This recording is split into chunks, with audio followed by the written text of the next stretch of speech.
You're listening to Moonhawk Studios Presents Trust the Gardens Fisherman.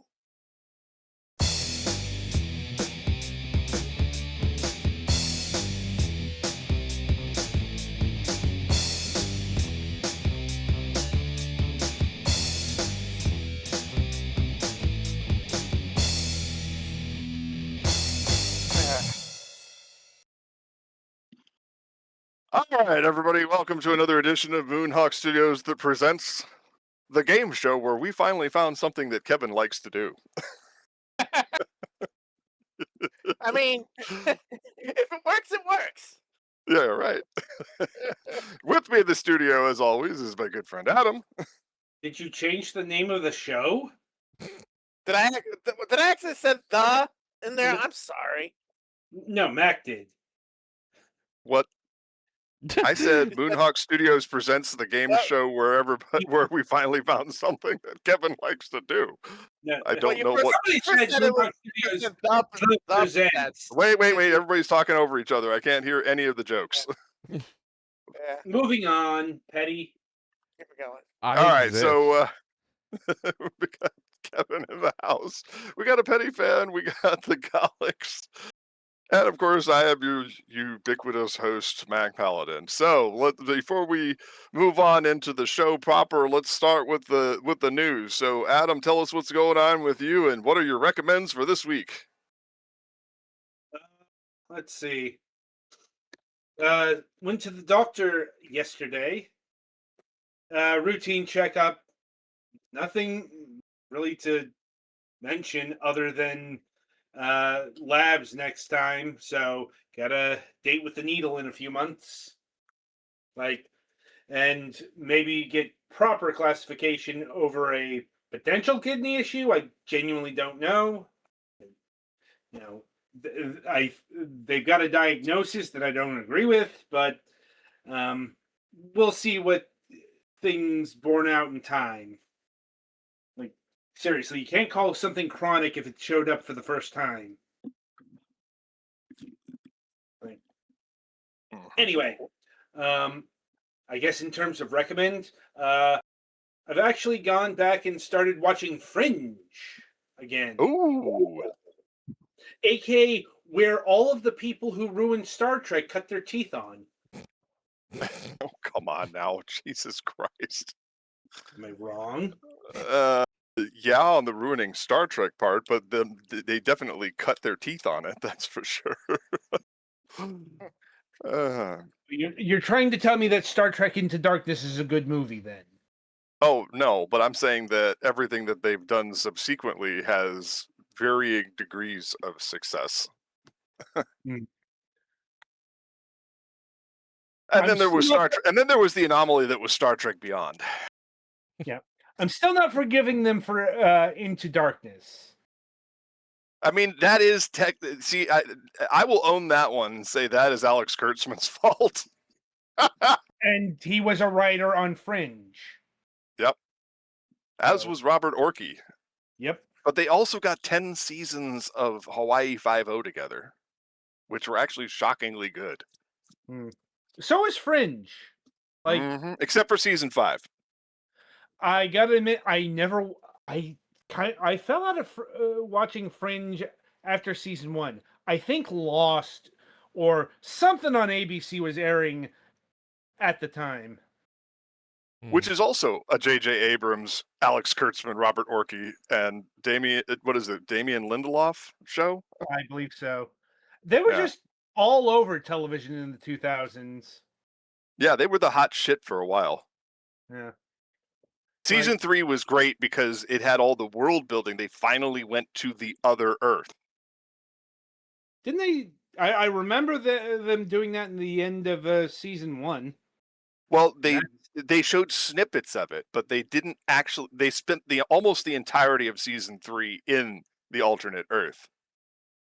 Mm-hmm. And there was a plot. Anyway, I won't spoil it for you. Just watch it. Trust me.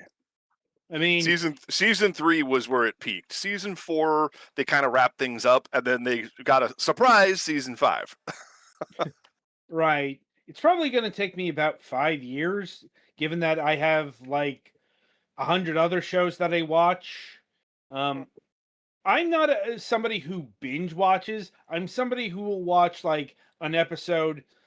Depends on if it's an hour or half an hour. Like half an hour, maybe I'll do 3. But it's like I'm not somebody who really likes watching 8 episodes in a row. Yeah, I'm not a fan. So I tend to have a whole bunch of shows that I will watch here and there. So unless it's something really popular and I have to keep up with, like I'll probably go through the upcoming season of One Piece pretty quickly. See, my ex used to just sit there with the TV on in the background while doing artwork. So what would happen is I would come home from work and she's already 3 seasons into Voyager. Yeah, I have my background shows. World Trigger's filling that bill quite nicely. Mm. It is utterly fucking useless. Like, Non-invasive television, as my friend Nathan would say. yes. All right. Anyway, Kevin, what's going on with you?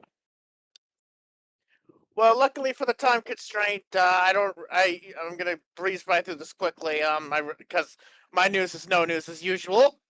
And I guess in terms of what I've been watching, I don't think it's necessarily a recommendation, but I Sure. did speed rush through that Ronin Warriors sequel last night, and I do not like where it's going. I actually dropped it this week because I just do not care about anyone or anything that's going on. Mind you, I mean, I wasn't the biggest Go Ronin ahead. Warrior fan. It was all right, but it was pretty mid, if we're being honest. In my case, I'm somebody who, if there's things around it that I'm interested about, it's like, okay, I'll stick with it, but I don't stick with it, but sticking with it doesn't necessarily mean liking it. It's more of a case of this is probably a one and done deal that we're dealing with here. I don't think it's going to be multiple seasons. So it's just a case of, okay, where are you going with this, and how do you land this plane, on what's the status of it when it lands. So, but needless to say, what they're doing with the old characters, I'm not a fan of by any means. But the new characters are fine. They're they've got stuff there that is keeping me invested at least. Because Ronin Warriors was one of my first anime that I watched as a child, so this is one of the cases where I probably have a little bit more support for this. But needless to say, I'm getting Yashahime vibes off of this, and that's not a good thing. So, but yeah, that's my status for the week. So, Petty, what's in your world? Shockingly easy this week. No trespassers to run off. No financial crises to deal with. I did help my parents with a little bit of financial counseling and sorting out, where their bills are coming out in the month to hopefully get it set up to easier so they can pay us back the money they've been borrowing from us and not need to borrow it back again. I did end up buying a smart scale because I'm on a weight loss medication. It's in a similar family to Ozempic, but it's not actually Ozempic. So I've been Have them monitor bone density very closely on GLP-1s. That's partly why I got the smarter scale, because that's what it does. It monitors bone density, protein, and stuff like that. So if stuff's out of whack, the doctor can be like, yeah, no, you might not want to go to the higher dose yet. Or they may put me on a calcium supplement or what have you. So it beats having to go to the doctor's office for one of those scans every month. If I can just do it at home and send her a screenshot from an app. Even if it's not the most accurate, it's better than me having to drive an hour for a 5-minute doctor's appointment, As far as like what I've been watching, I still need to catch up on Frieren. It's like one of the things I keep forgetting until literally we are doing shows like, oh right, Frieren's been happening this season. I need to watch it. All I know is the meme that says cast Doom. I the joke of I need to watch my autism elf. Pretty much. I have been watching. I'm still been watching Beat Break, Digimon Beat Break, and I've been chipping away at a new show this season called Dead Account. Basically, it's like what happens if social medias of dead people's became ghosts, and then the main character and his group need to Oh exorcise these yeah, spirits. I saw like 10 minutes of the first episode. Wasn't interested. It's all right. Like I wouldn't if I fall behind on it, I'm probably not going to try and binge it, but if I'm watching it weekly, it's fine, you know. Mm. It's definitely not enough there like if I tried to binge it, I would probably end up dropping it. You know, you've probably all seen that kind of show, right? Oh God, yeah. And then I did also just say fuck it and finish it's like Gachiku something. It's the one where the dude's in the trash world. Oh yeah. It's the hot new shonen. Yeah, I finally finished the rest of that because it was one of those ones that was airing when I couldn't really see anything because of my eye issue. And I kept hearing people talk about it. I was like, you know what? Fuck it. I'll finally just sit down and watch this. So that was like a good amount of my watching this week is getting caught up on that. And I think that's it from me. All right, Galix, what's cooking? Well, thankfully, my family has become more healthy again.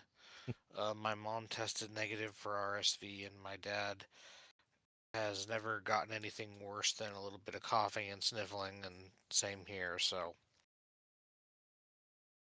we're on the way to recovery, even though mom's voice still sounds awful because she's been coughing and sneezing Yeah, and stuff when so I had much. RSV last year, that was definitely an issue. You guys probably remember that. Where even after I was feeling better, my voice still sounded like shit for a few weeks. Yep. So yeah. That's kind of the biggest thing. We also have had snow twice so far this week, and thankfully I don't think there's any more projected. Luckily, I'm far enough north that we only got like less than 2 inches both times. Because my family in Rhode Island has been digging out Mm. from under over a foot. But Yeah. Some people I follow who are in New York, they just got slammed. and obviously I've been doing what I can to clean up the snow, but it's harder during the week, and also since mom's been sick, she hasn't been able to help out much. Mm. So, but well, we're doing what we can. Video game wise, I've been playing Pokemon Legends ZA and continuing in Super Robot Wars Y, and no major developments in either of those. So, Alrighty. Okay. I guess it's my turn. Yeah. Unless we want to go All in right. reverse order. Wait a minute. If we did go in reverse order, it's still my turn. Yeah. I mean, I'm still hurting. Yeah. Bottom line, that's what delayed me. See, I was trying to get back inside the house and get everything set up, and then I was just like, I'm in pain. My life is pain. So I was just kind of sitting there in the car when I messaged you guys about 7 minutes before showtime. I was just like, all right, get up, press down on the cane and push yourself out of the car, you son of a bitch. Believe me, that's a fucking mood. And then just sitting down here. So, and I came in and, I looked at my uninterruptible power supply, the EcoFlow, and it was charging nicely off of the power controller, my MPPT power controller. I have a direct line out. So typically these types of things has an input for the solar panel, an output to the battery, and then an output to what they call a well, who cares what it's called? That's not important. What's important is it's a direct 12-volt output that you can then use to charge up a power station or whatever. And it's a little lower wattage. It's about 100. It puts out about 90 to 110 watts, which is fine. It'll get it there eventually. And it was at 22%. And then I come home after driving around for 5 hours, and then I look at it, and it's at 9. I'm like, where did you go? Apparently, the whole time I was charging up my uninterruptible power supplies underneath my desk here, which I have 3 under the desk and then 1 that I rebuilt. I was telling Petty Fan yesterday while we were playing Final Fantasy XIV, somewhat under duress because of server kerfuckery. Yeah. That I have this higher capacity lithium ion battery that I bought when I started this whole affair. And I bought it as a test case to try to rebuild a battery backup. It didn't work. I didn't know what I was doing. I know better now. I bought a replacement version of roughly the same one for like $10 that had no battery in it, but was otherwise brand new. And I shoved this thing in it, and lo and behold, it worked. So it is held together with duct tape. And I shoved it in a little collapsible crate that I got over at Dollar Tree, and it fits in there perfectly. So I basically built a new battery box out of this whole thing, and yeah. So it apparently sucked up all the juice out of the EcoFlow once the sun went down. But at least that's fully charged. So it could be worse. And all of my other battery arrays, which looked like they were charging, apparently have partially discharged already. So I don't know what the hell's going on. I'm getting to the point where I'm just like, yeah, this whole solar experiment is giving me the red ass, and I'm done. Time to break out the hamster power. Pretty much. I mean, I did have a wind turbine, but they got uppity about that at the complex. Largely because it's 29 inches wide, and I had it mounted on a 12-foot tall pole.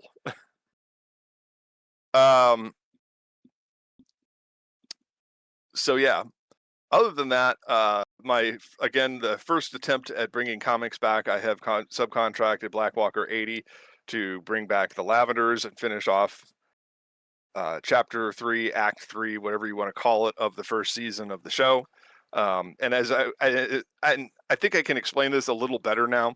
What I'm planning on doing with Starship Moonhawk and the Lavenders going forward is I'm going to put out the webcomics first, and then adapt it a few minutes at a time, similar to those vertical platforms like Net Shorts or whatever. Basically, these apps have kind of succeeded where that whole like industry supported Tubi thing absolutely failed. And I've been watching a lot of my voice actor and actor friends talking about this on their reels, where they're like, yeah, I'm doing the vertical format now, and it's like, is it porn? And then it's like, no, well, I mean, at least not the American stuff. At least not the stuff produced in the Western world. And I'm like, oh, you mean there's another channel? I mean, I'm asking for a friend. Just curious, morbidly, maybe. So I'm going to be kind of releasing it like that, where I'm going to be doing like 2 and 3 minute segments releasing both the films and the episodes. And then once I have a complete traditional episode of the animation, then I will release that as a single unit altogether. So Somehow it this should. is more relevant than it should be this week. Oh yeah, We'll get to it when we get to it. yeah. So kind of doing it like Net Shorts, except you don't have to watch ads to get coins to watch it. It'll be up on YouTube, and I hope lots and lots of people will watch it, and eventually get me back to partner and monetization. That would be nice, please and thank you. But yeah, the webcomics are coming back. The Lavenders, as I've been trying to explain over the last few weeks, is it's going to be Patreon first, then compiled into drive-through, then put up as a weekly webcomic. So, and I keep getting these funny messages from Blackwalker80. He's like, "Oh man, I fell down again this week. Anyway, any chance I can give you 3 pages this week?" And I'm like, "Well, you told me 2 last week and 1 the first week, and now we're on 3 pages this week. So, fingers crossed." The one thing I can say about that guy, though, is that if I stay on him, he will get it done. And it's worth the wait. So, most of the comics coming back are going to be black and white going forward. I don't have time to color this stuff. If you guys want comics at all, whether it's Ship in a Bottle, Peppermint Saga, Starship Moonhawk, whatever, you're just going to have to take what I get because trying to coordinate the production of a full color webcomic consistently multiple times a week is a lot of fucking work. And I do not have 12 to 20 hours to spend per week on this stuff.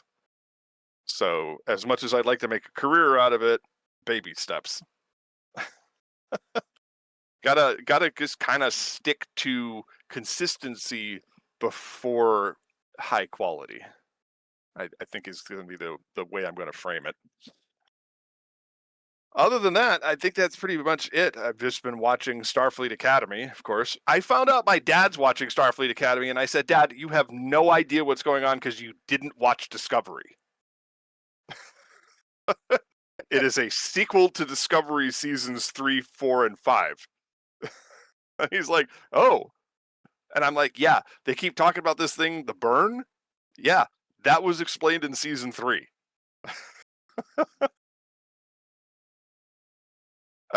And yeah, they did a little recap of it in the news show and this and that. But I was just surprised that my 79-year-old dad went and started watching Starfleet Academy unprompted, and he says he likes it. And he's kind of conservative.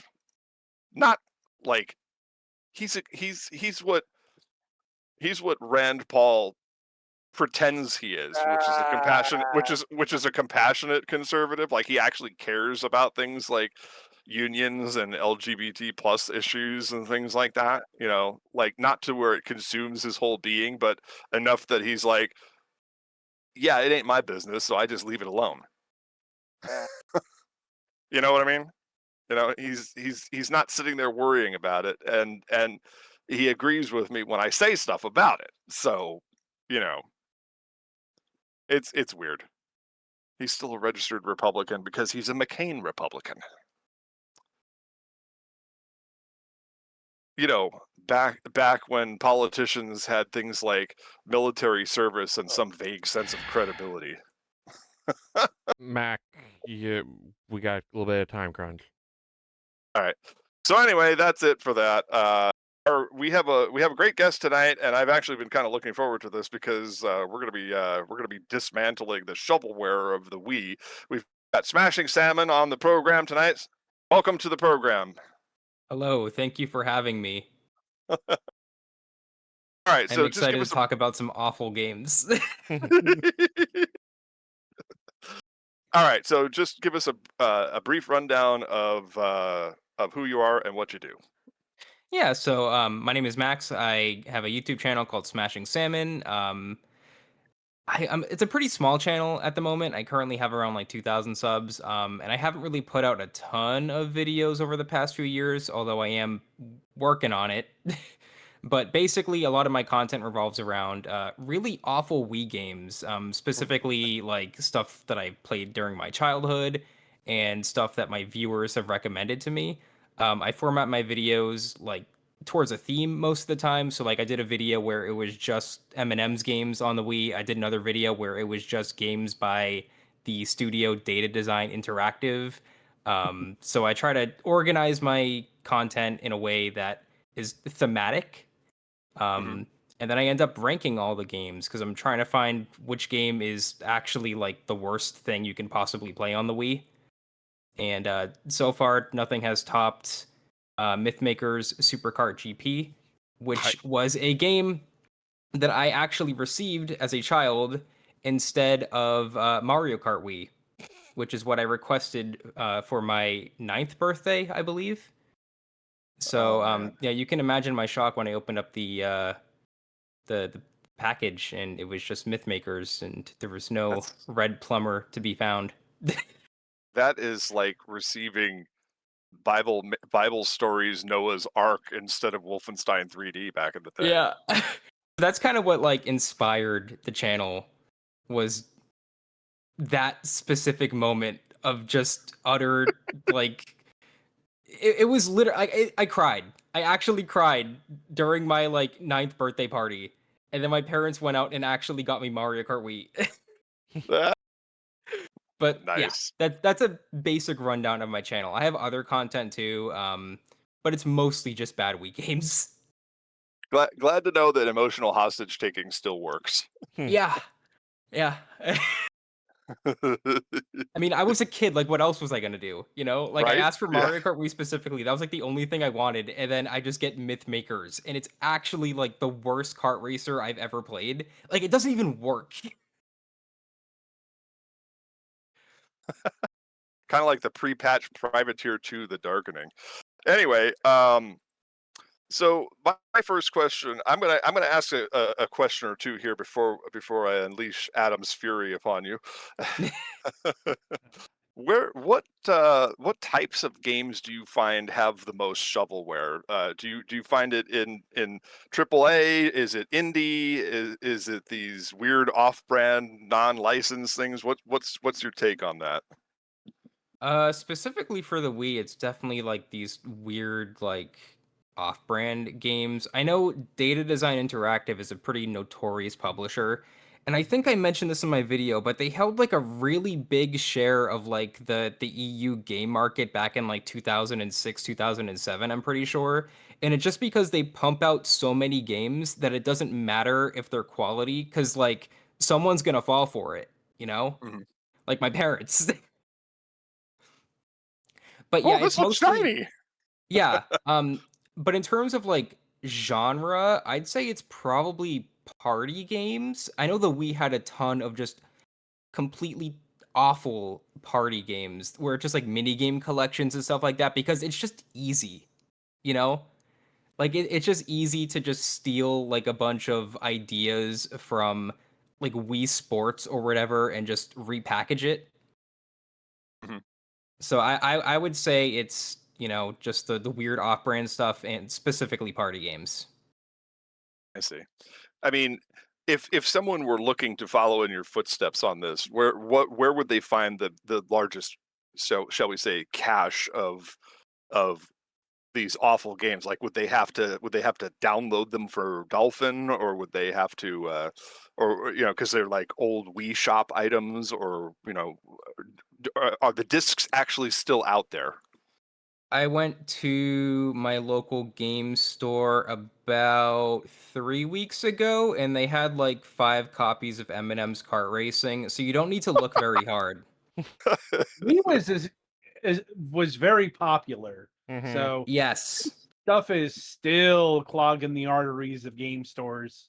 Yeah, and you can buy that stuff for cheap too. Like, there was this one time where I was looking for a copy of Chicken Shoot for a video I was doing. Now, Chicken Shoot was probably one of the first Wii games I got, and it's essentially just like a point and click shooter kind of thing. It looks like it was made with Adobe Flash. It's awful.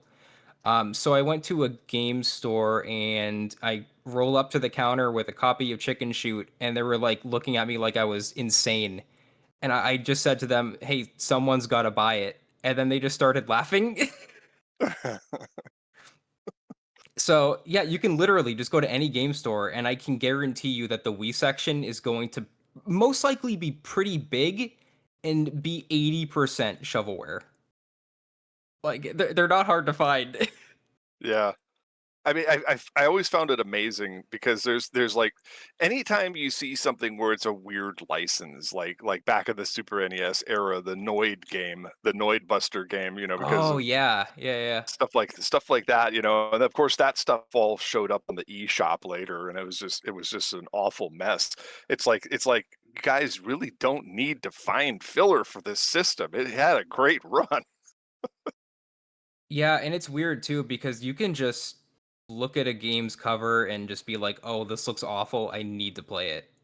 Like I found so many Wii games just at my local game shop just because of how bizarre they looked.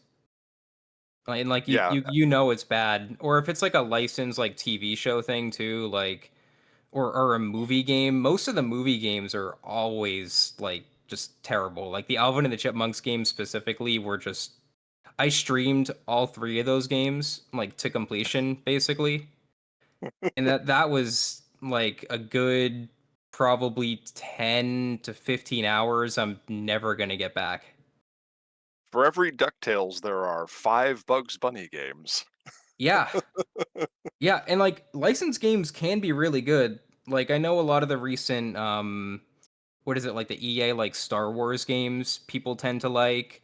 Um but there was this weird run during like the early to mid 2000s where a lot of those games, like the tie-in movie games specifically, like they would just release before the actual movie came out just to get people into theaters essentially.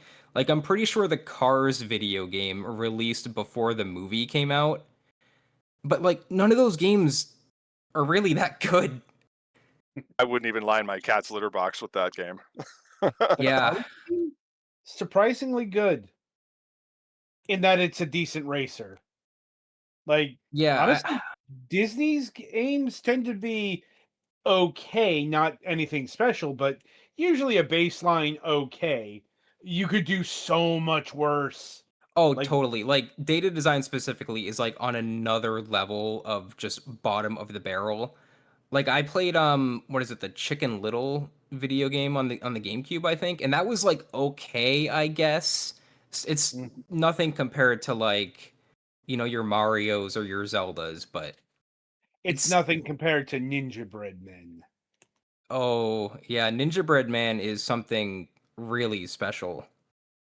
Like It is, and yet it isn't, because data design recycled that game quite a bit.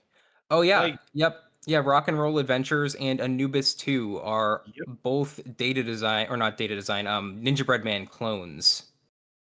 Like yep, data and design they had a are habit of just reskinning games that they made and reselling them.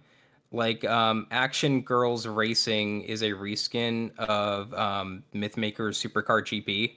They have the same like physics, same mechanics, same game engine. It's just the characters look different Mhm. and the race courses are different, and that's basically it. Yeah. And they were like the only shovelware developer that actually did this. Like, Yeah, they're interesting because they definitely had a niche, and they were one of the only developers that just straight up stole their own work. But it worked for them for a pretty decent amount of time. right, until it didn't. Like, Yeah, which that's another interesting thing that I found when doing research on data design, like back in 2020 for that video that I made. mhm. It looked like they were trying to make a comeback. They had like a new website and everything, but nothing ever came of it. I mean, the well is poisoned because let's be honest here. Like, out of all of the Wii shovelware out there, I mean, Data Design Interactive is known. They're infamous. I Oh, mean, yeah. like for God's sake, Scott the Woz did an entire video on them, Hmm. among others. Because mining for Wii shovelware seems to be its own genre on YouTube at this point. Oh, it totally is. There's so many different content creators that just talk about Wii shovelware. I think my like first introduction to that sort of content was like the Vine Sauce like shovelware showcase videos, Hmm. and that kind of opened my eyes to just the sheer amount of nonsense that the Wii had. Yeah, yeah. I mean, it's not the only console that has shovelware by any means, but I Oh, don't no. think there's any console that is as defined by it as the Wii. Like, not even like the PlayStation 2 or the PlayStation 1. Insert other popular console here that had thousands of games and, a mountain of shovelware. Yeah, that's kind of an interesting take because I think I would agree that the Wii is kind of defined by the lack of quality that a lot of the games had. Like, sure, you had your Mario Galaxies and your Xenoblades, but for every Mario Galaxy, there was a Ninja Bread Man. I mean, that is true and not true. The fact of the matter is the Wii has a ton of quality. It's Oh, just yeah. so much of it flies under the radar. Like, you'd be hard pressed to find a lot of people who know about, say, Zack and Wiki. Mm. Like, and Muramasa, the Demon Blade. Yeah, it was a very I've got that casual one. system. I've got that one. That's made by the people who made Dragon Crown. Yeah. My point is, there's a lot of that as well, but Oh, yeah. all got subsumed by the carnival games of the world. Mhm. Oh, yeah, Carnival games. I played a lot of that as a kid, too. That one wasn't terrible, but it wasn't great. Yeah, but that one is kind of the shovelware game because that's the one that sold millions upon millions of copies. That one's You know, persistent, too. Like, I think they have a Switch version of that as well. yeah, Jesus Christ. I think that's because that Wii one did so well it could just and it's like what they spent $20 on it. They could afford to make more Carnival games. Hmm. Yeah. I,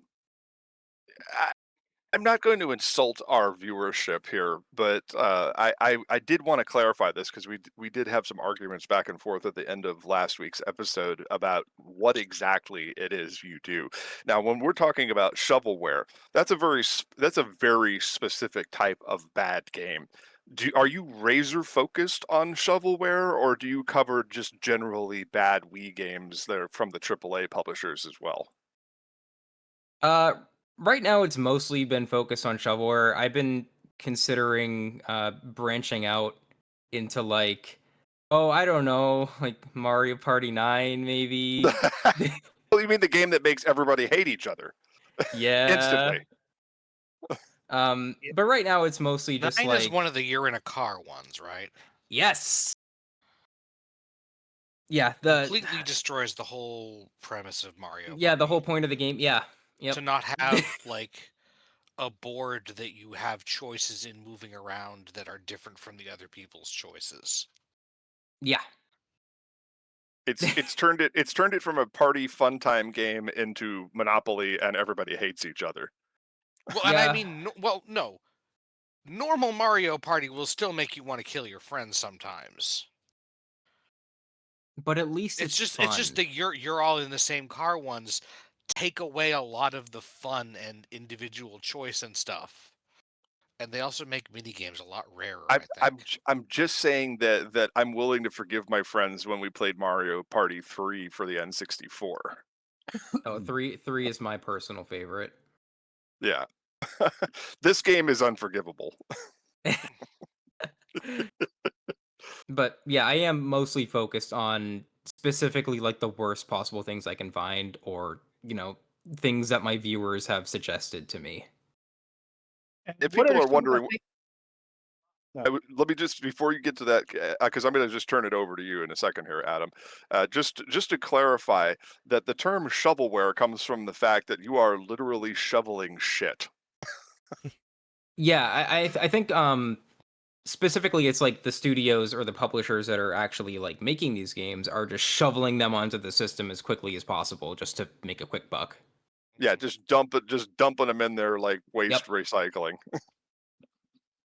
All right, Adam, unleash the fury. I will simply hang back and make commentary. All right.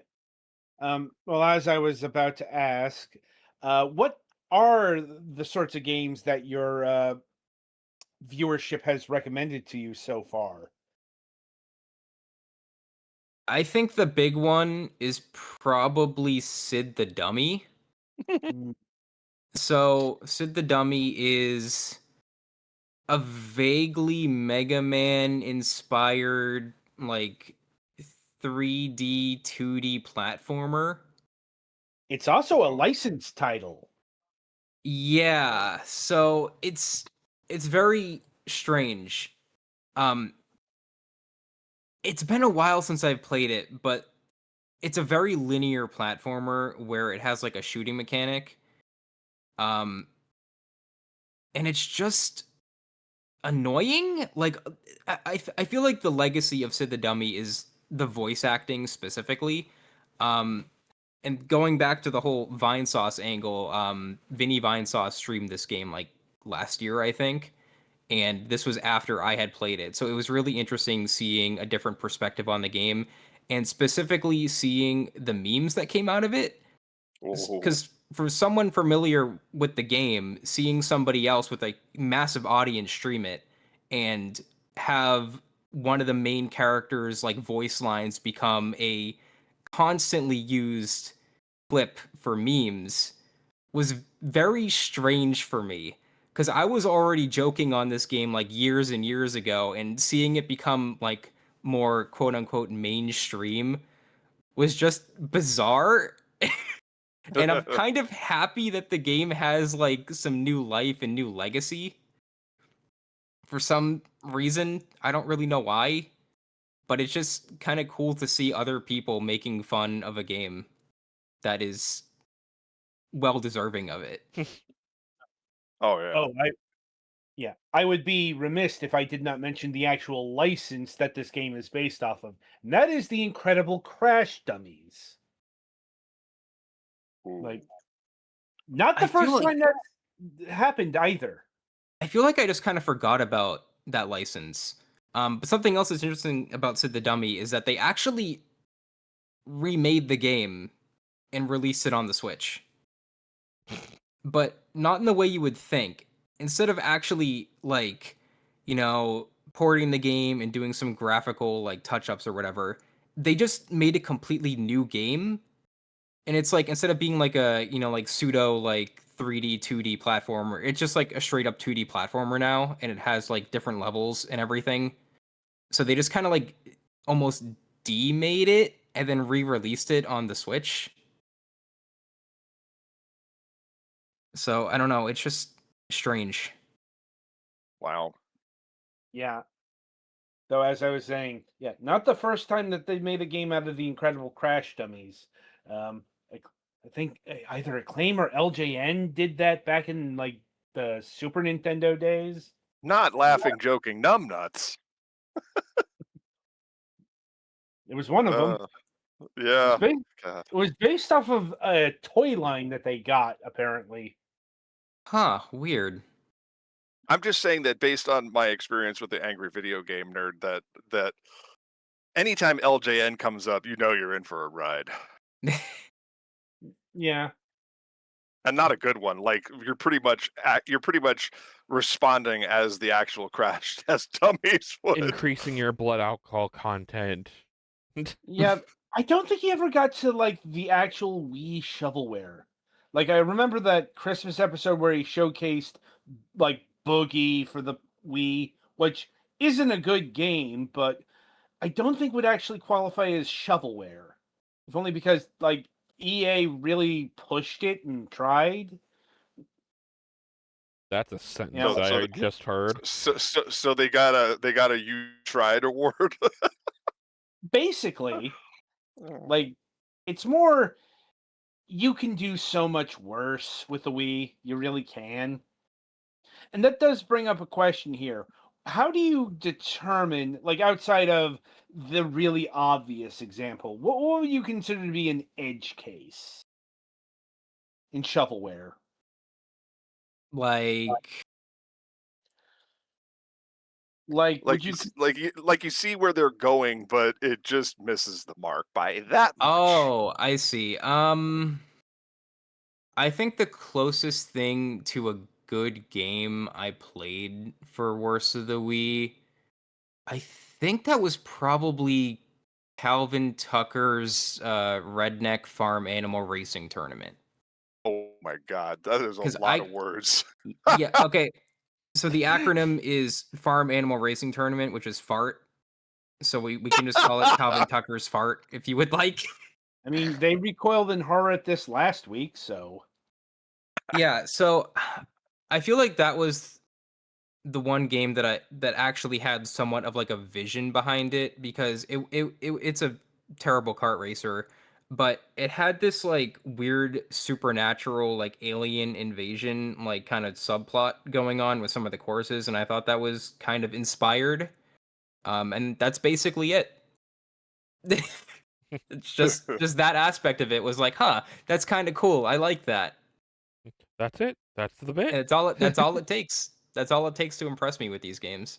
That's the pitch. Oh man. All right. all right.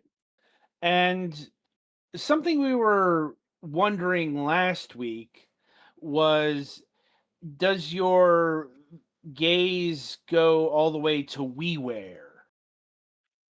Uh I don't have any access to that. If I could have access, I'd totally look into it.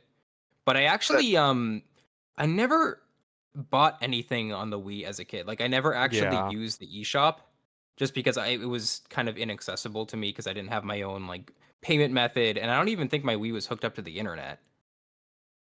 Um so that would be a whole new world for me if I could figure out how to get that set up. Yeah, you see, that's always the interesting thing because like there was a bunch of games that were online eShop only. Mhm. Initially, uh, it did eventually get released on disc, but it like Tank, which was Was a Wii U based game. on what? That was a Wii U game. Oh, okay. Well, I mean, still, but I'm just saying that there was stuff. Okay, so I had this zombie shooter game that I really, really loved, and I can't play anymore, even though I still have the WAD files on my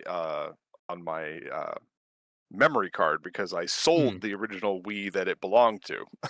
Oh, okay. Yeah, and I paid like $10 for it. You know, so I mean, there was a lot of gems on there, but you know, it was just. I think I downloaded the 9 games that were worth it. Everything else looked like trash. Yeah, I know the Wii U had an issue with that too. Like there weren't a lot of developers making games for the Wii U, but you still had gems like Meme Run, Mm-hmm. which was eventually delisted, I think, because it used stolen assets from like COD or something. Whoops. Yeah. I mean, the WiiWare had its piles of shovelware. You know, for every Bit Trip runner, there was a dozen Major League Eating the Game. That is a real title that got released on WiiWare. I guess the problem is now that if you're trying to do like a preservationist look back at shovelware from WiiWare, you'd have to get into that gray area of emulation. Yeah, I mean, I'm fine with emulation if it's like the only way to play a game, you know? I Right. mean, I'm sure you're not rushing in to play Too Fast for Gnomes. Once No, again, but that is a real that sounds title. amazing. We're just I giving might him actually need to am- play that. yeah. Yeah, it's just giving me amazingly ideas. bad. Yeah, amazingly bad. But yeah. I've seen some of this stuff. I turned 49 on Sunday, so Oh, happy we were birthday. talking. Thank you. We were talking about the generation gap there, and so I was old enough to have adult money when all of this stuff was new. Yeah. I mean, you were Yeah, I was also like old 7. enough to see the end of the dinosaurs, so. Well, I'll get back to you on that one.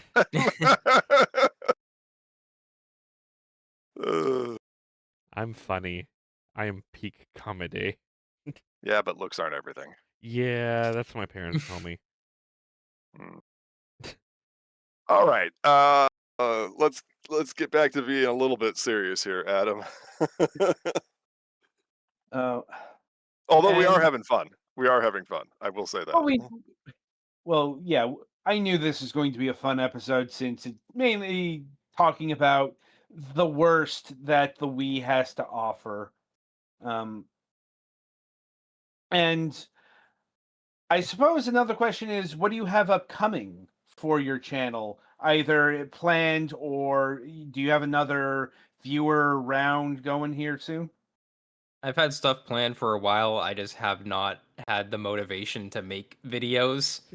I have so aside from the worst of the Wii videos, I do talk about normal things sometimes.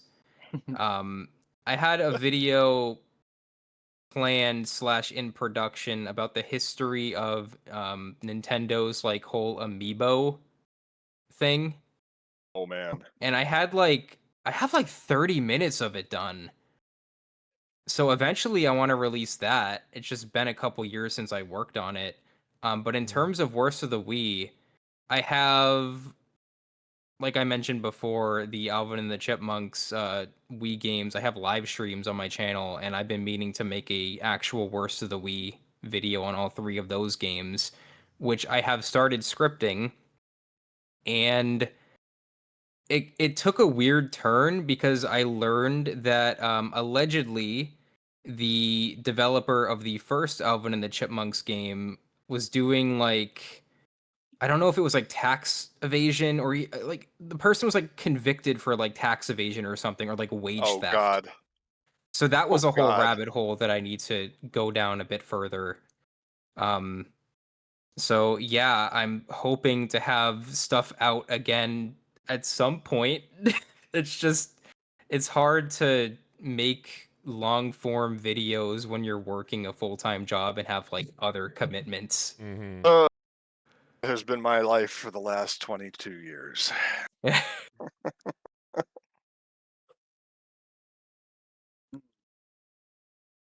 There was no follow-up to that. Yeah. That was just a mood. I know, it's I would love to be able to do this full time, but part of me also doesn't want to do that because I just kind of like making things when I want to make things. I feel like if I was doing it just for the money, my content would just be bad, you know? I mean, I get that. You maybe don't want to dedicate your life to talking about professionally something like Pong Toss, frat party games. Yeah. Yeah. I mean, I guess another thing too is I just kind of want it to be a hobby because I just like making videos. I've been doing it since high school and I kind of want to do it on my own terms. There's nothing wrong with that. Yeah. Mhm. Yeah. It's like if you don't really have the desire to make this a career, then it isn't really worth getting into. Especially with how little job security there is, and Oh yeah.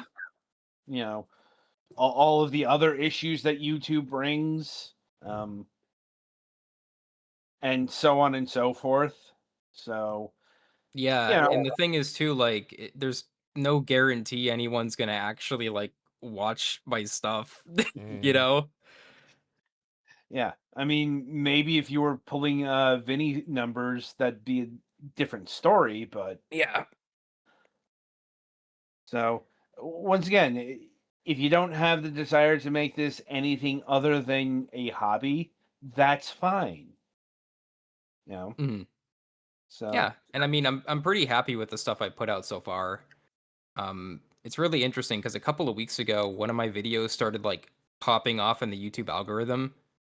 It was I did a video on Yoshi's story back in 2022, I think, and the last time I had checked like the view counts, it was at like 25K, and then a couple weeks ago, it just boosted up to like 75K views for What the fuck happened? no.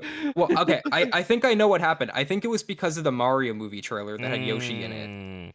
Yeah, that probably do it. Because I was like, I kept getting comments about people telling me to do the melon challenge in Yoshi's story. I don't know if you're aware of that, but it's like a completely optional high score thing where if you get all the melons, you just get like a high score, and that's basically the gist of it.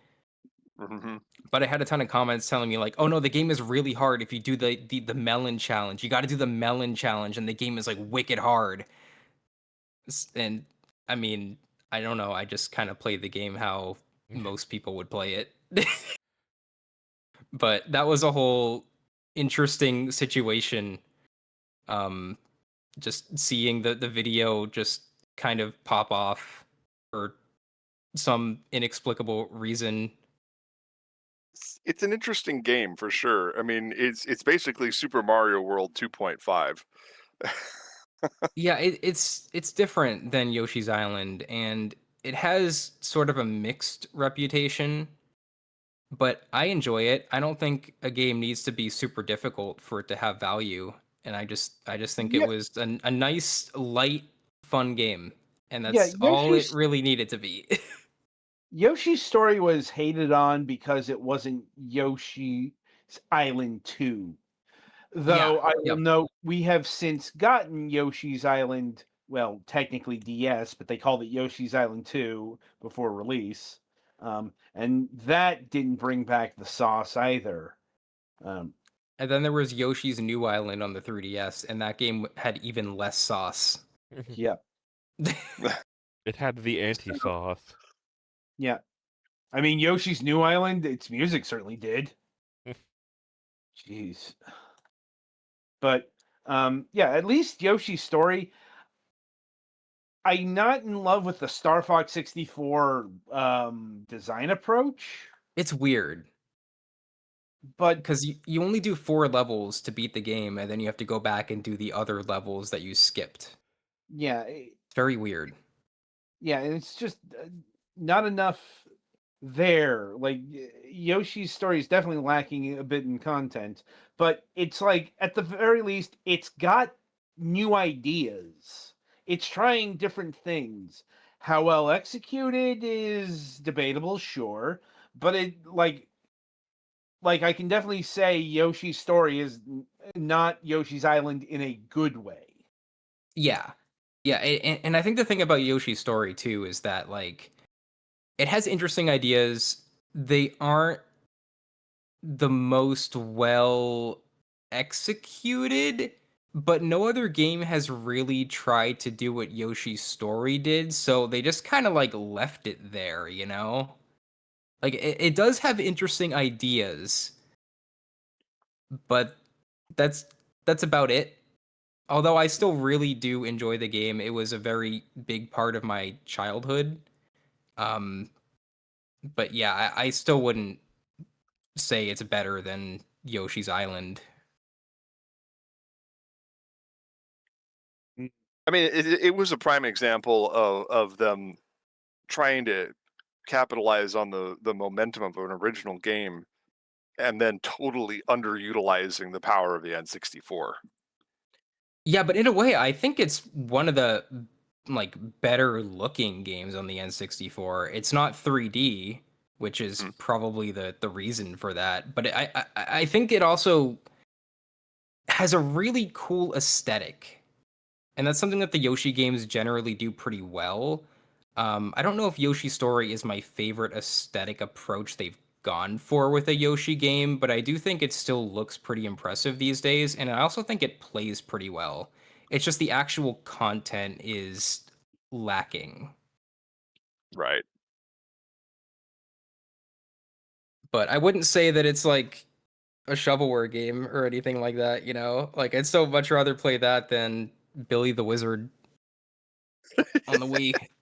I mean, the worst Nintendo game is generally going to be leagues, miles better than, random shovelware title.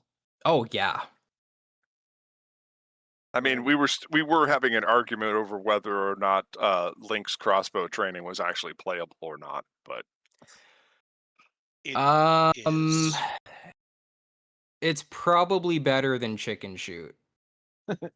I haven't played Link's Crossbow Training, but it's probably better than Chicken Shoot. I There's wouldn't know. not I a lot wasn't. to it, but what there is generally fine. The problem is that I had to basically rotate my entire living room 90 degrees because I had to stand 30 feet away from the TV in order to actually aim. If I was 11 feet away from the TV, I could not aim. It was just unplayable. I don't think I miss the Wii sensor and motion controls. I think that can stay in the past. Yeah. Yeah, we had this long, narrow living room in my apartment in Alabama when I first got the Wii, and I was living with my ex at the time in her hometown, and we had it set up so that you had the sliding door on one side, and you had the TV on the inner wall and the couch on the outer wall, and it was pretty cozy, and we built it like a little library. I had bookshelves with DVDs and VHS and video games just completely surrounding the room, so it was like this cozy nerd paradise. And we went to play Link's crossbow training, and I even got the stupid gun thingy, the plastic mount Oh, for the yeah. controller. Yeah, that looks like something out of a alien movie. It looks like could have been made by Nerf. I don't know. Stuck You the ever get Wiimote in slapped there. in the head with the Wii remote? Oh, gosh. Did it ever happen to you? Yeah, I nearly got clocked once by my ex. Yeah, I got hit in the head by my neighbor one time, and I started crying, and then he just walked home. But yeah, Good just times with the Wii. as set up, we couldn't do it. I would have had to rotate the entire living room so that the couch was against the sliding door and the TV was against the dining room back wall to play this stupid game. I don't know why the targeting was so bad in it, but anyway, did not mean to make that a whole segment of this episode. I just wanted to point that out. It was kind of funny. I mean, I'm sure it would have been a great game if I could have played it.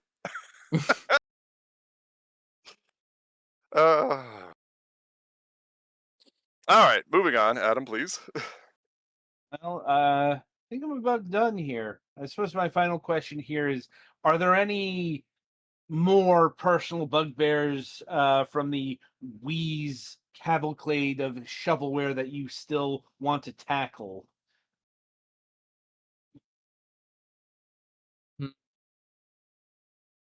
I think probably some of the Shrek games. I should probably capitalize on the new movie coming out. Oh. I mean, But Shrek the Third specifically, because that is probably the weakest Shrek movie. I need to see what the game is like. Shrek the Third did not need to exist. No, It really didn't. I don't even remember it, and I've seen all the Shrek movies. It's probably yeah, better that way. I mean, nothing happens. Everything wrapped up in the second. It was literally just there to make money. Well, I mean, the fourth one is pretty decent, like mainly because that actually tells a new story. Mm-hmm. The fourth one's what, his kids, right? Yeah, that's Shrek Ever After. I'm still really confused because Rumpelstiltskin is like the main antagonist in Shrek 4, but there was a Rumpelstiltskin in Shrek 2 in the bar scene who looked completely different. Yeah, they've reused a couple of characters between the different Shrek movies and the Puss in Boots movies too. Yeah, it's weird. Like I want to know what happened to that other Rumpelstiltskin that was in Shrek 2. He got rumpled.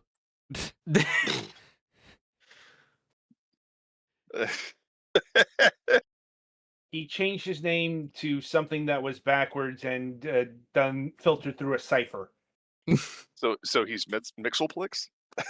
No, I don't know how to pronounce it, but he's the answer to the puzzle in King's Quest 1. Mm. I see.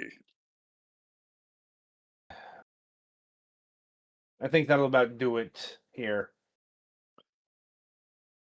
All right.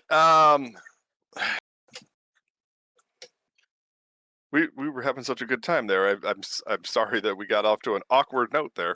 Oh no, you're totally fine.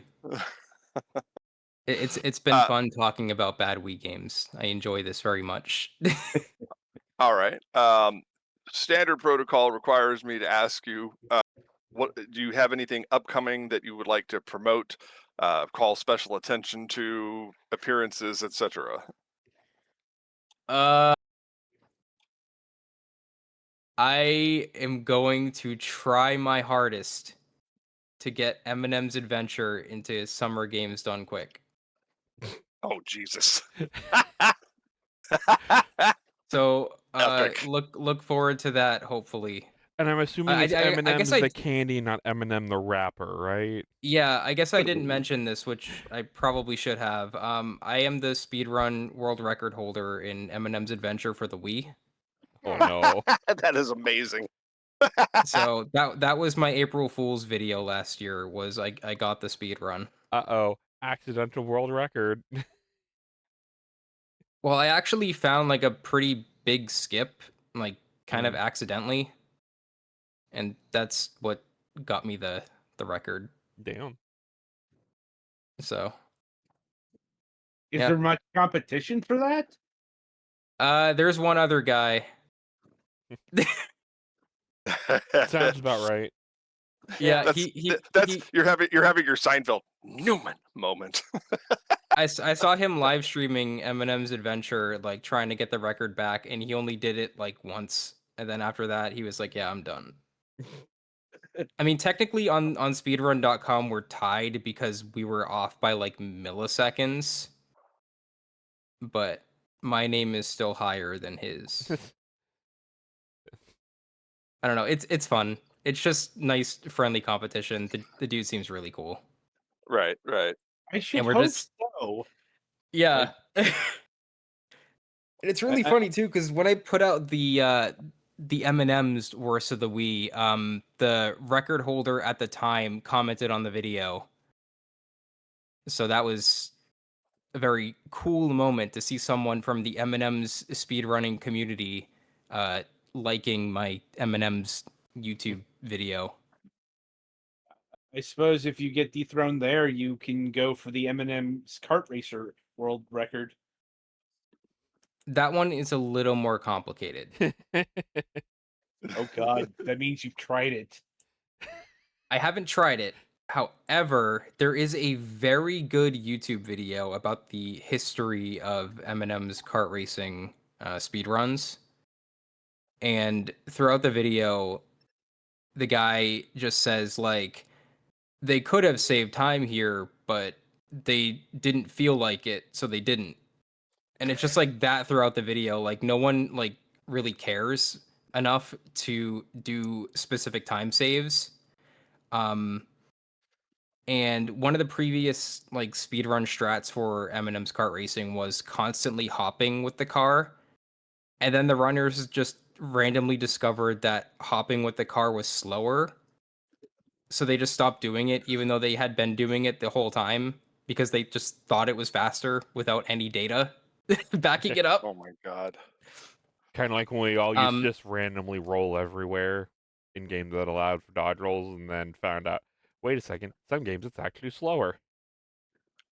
Yeah, but I mean, I would like to speedrun the entire catalog of Eminem's games eventually, because it's just stupid. But right now, Eminem's Adventure is just the right speedrun game for me. It's Dare short, I ask how long the run is? like 6 minutes. Damn. About Wow. because I actually had to like look up speedrun strats when I was playing the game for the M&M's video because I couldn't get past the Halloween world. So I was like, okay, this is just too hard at this point. It's not worth it. How can I beat this game as quickly as possible?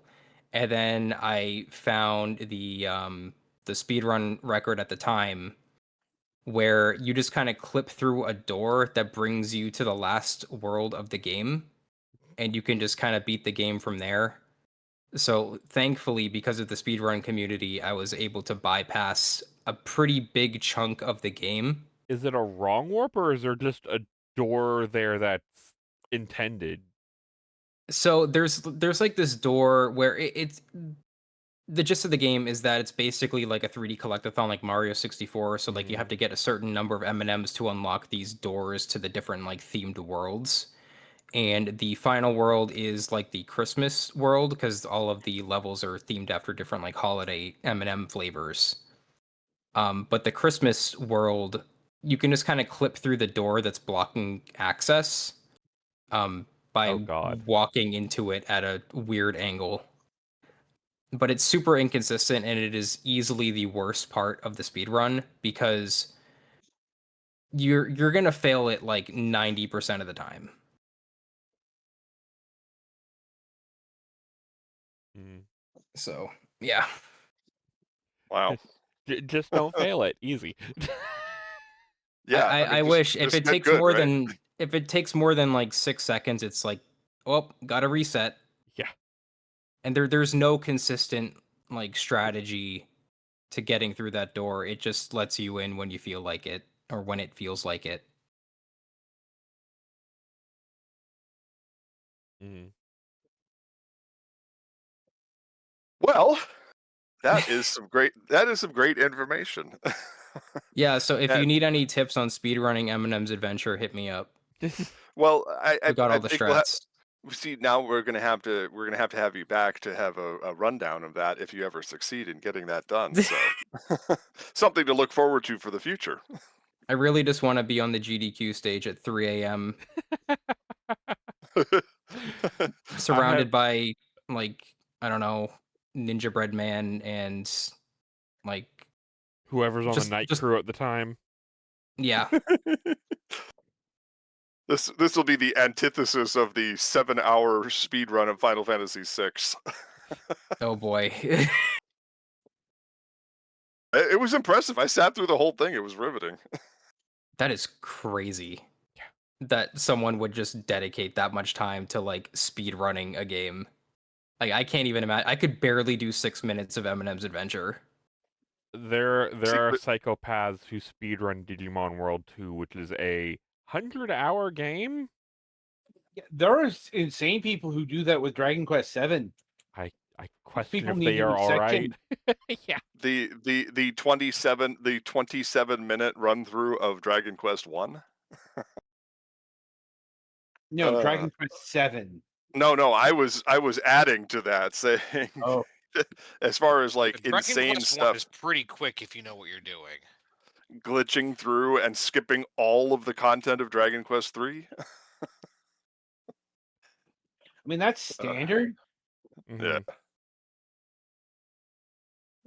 Just absolutely bizarre stuff that they've got out there. All right. Well, I think that wraps it up. You are welcome, of course, to stay while we lampoon our video of the week. I'm sure there's an explanation for what this is somewhere. Yeah. Well, if- unfortunately, I do have work in the morning. And it is Of currently course. 12:30 a.m. Oof. So All right, I well- am gonna have to head out. But I do really appreciate you having me on. It is really cool to be interviewed. This has not really happened to me before, and I thank you for the time you have given me here. And Of it was a course. lot of fun. Of course. And like I said, if you do get on GDQ, you got to have you back. I will try my hardest. I have grinded out that speed run for so many hours. Nice. It has not been worth it.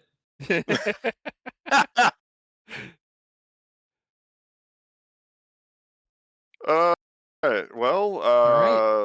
that's that. So hold on, I'm trying to get my document open again because my phone decided to refresh its screen because technology is hard. Yeah. Oh boy. All right, everybody, but that was Max of Smashing Salmon, and like I said, if he gets into GDQ, we have him back on the show. That's the Yeah. promise. Yeah, sounds good to me.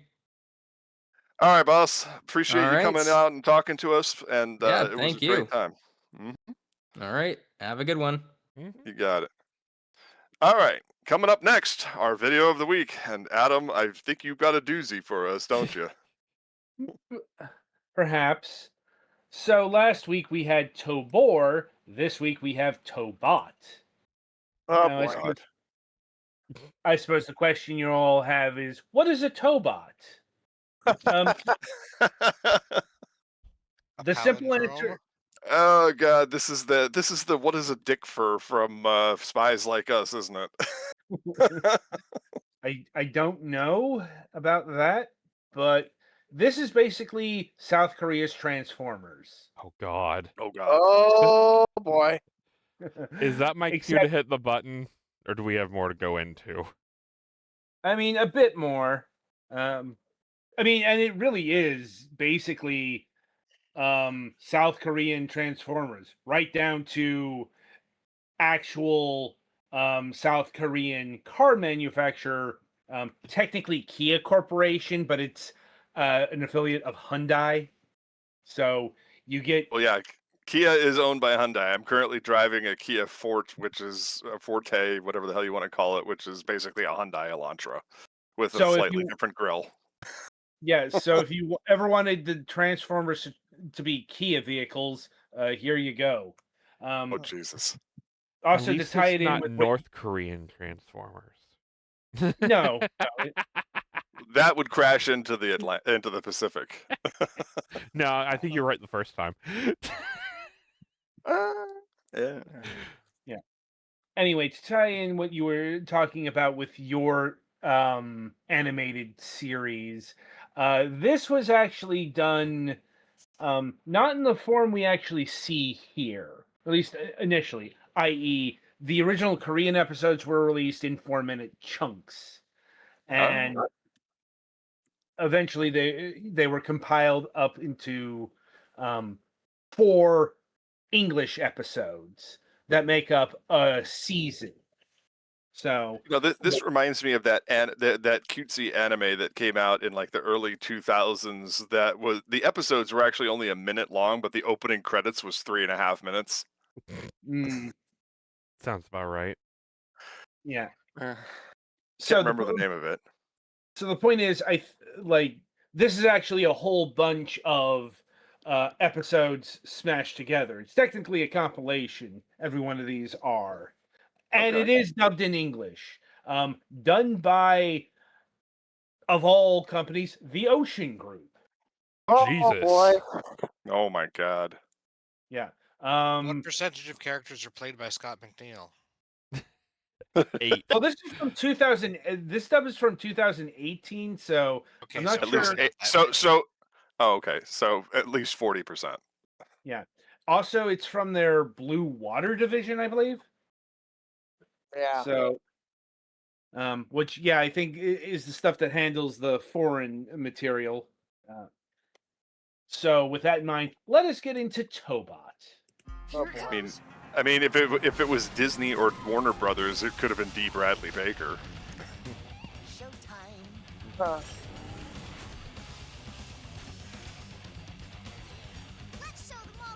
Ah, yes, butt rock. Oh boy.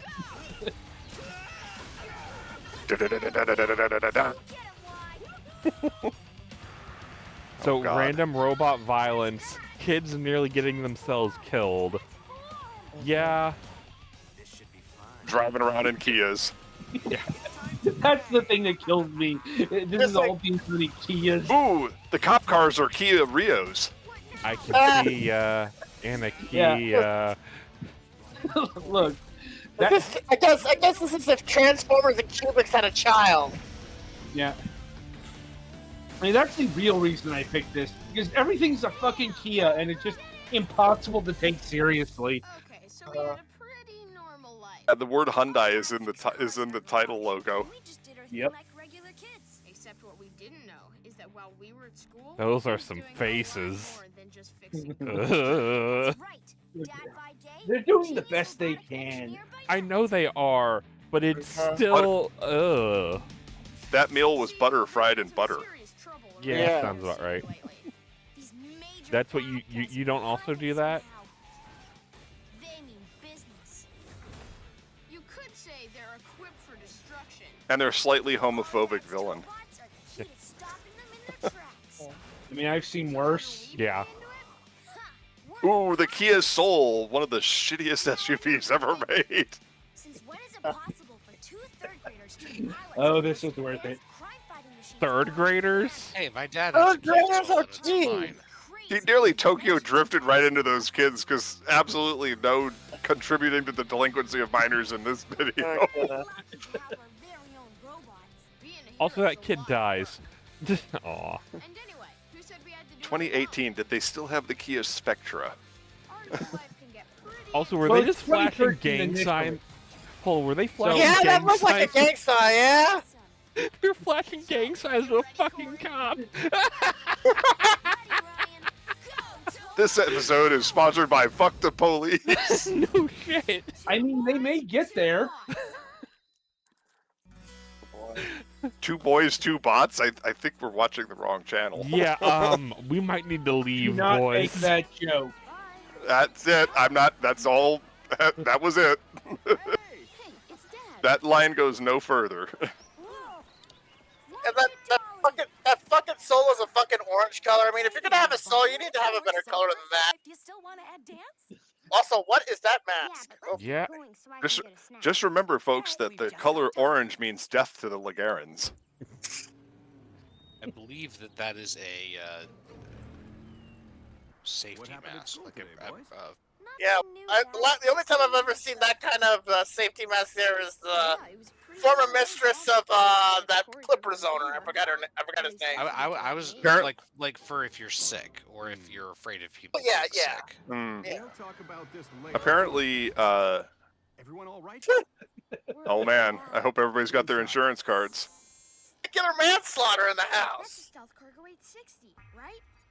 Jesus, they're just... Even better. It's an How the hell- 822 series. Do you realize I like How the fact hell that do all you know this? by a limited edition model with Once again, color-coded they are maps getting and so excited on. over a Kia van. Meanwhile, Dad just got abducted. Meanwhile, bye, Dad. Huh? Dad! You're all nerded up and all geeked up. Oh, of course. Oh no, Well- great. Does that mean they're gonna crash into a hole here down the road? auto Probably. drive. It's got auto drive. Call Elon Musk. They stole his ideas. What did you I trust this over a fucking Tesla. Oh yeah. Trust me, I drove. So yeah. Trust me, I drove a Kia EV that had auto drive. Ryan. That isn't why I got into that accident. Because, well, I thought that it would be cooler this way. Listen, this very special car is called Tobot X. How do I know that? I invented it. It's designed to look after you two in case of an emergency. Now, besides That the was an auto odd function, dubbing choice. Tobot X Yeah. Yeah, has an you know, amazing the hidden inside. rule is show, don't tell. Bastard shit. But it's also, how did I know I invented it? Yeah, you didn't need to state that. Oh, But, like, Transformers. Is she oh, driving a Fiat? Transformers transform into. It- cool She's driving a vehicles. Fiat. She's driving a Fiat. Why are there Fiats in this video? I guess the Italians wanted a piece of the action. Well, Kia used to be an Italian car God. company. Okay, Interestingly okay, enough. Okay, that pink car didn't stop there in that type of situation. That pink car went right over that bridge. 12 people probably just died here. Yeah. Okay, so The now we're doing the GTA 4 effect. How many people will run over the side of the bridge trying to save her? There's probably like few $100,000 in property damage that just happened there. What is it? Right there, she's probably hella injured. Ah, the Tobot has a very special feature. To turn it on, you need a device called a tow key. Remember those badges I gave you? They're not just badges. tow key. Is this going to be one of those series where they There's an emblem. where they Insert the tow key do to name activate Tobot everything? X. Yes. Yes. It requires a toe key, so you start it with your foot. Yeah. I also love the fact that all of the vehicles in this episode have snow tires on them. Easier to animate. So yeah, Transformers generally turn into cool vehicles, not small Asian passenger vehicles. Yeah. I mean, Some of them do, but not many. I was just going to say that the snow tires are a metaphor for the snow job that we're getting here in this episode. Ah, Oh, here we go. Look. Also, I how think did I saw the the mini in the back. That's a mini.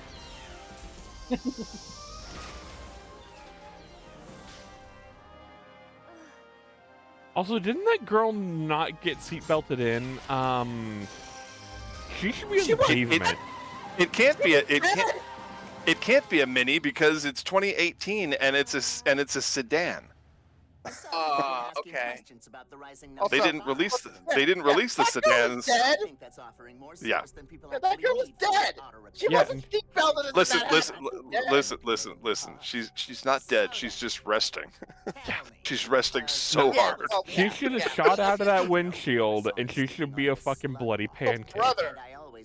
Well, actually, she probably would have gotten right over that bridge down the ground, but that's another story. Anyway. Let's see. I'd say by now I know. I see we have the goons in suits from Mooks R Us. also, this is turned into a very kinky looking situation. freaking hairstyle I here. don't like it. Yes, well, to be continued. I'm very uncomfortable right now. Sorry, that was me. Wait, what? Doesn't make any sense. I mean, Why road would car. cars tend someone to would want chafe. kidnap our dad? Hmm. Yeah, you can't do anything more simple than that because it's just car. We caught them for sure. I mean, can we get some real protagonists instead of these two? What am I saying? Do you at least have Kinds a of- teenage brother? Let's call the police. Come on. What?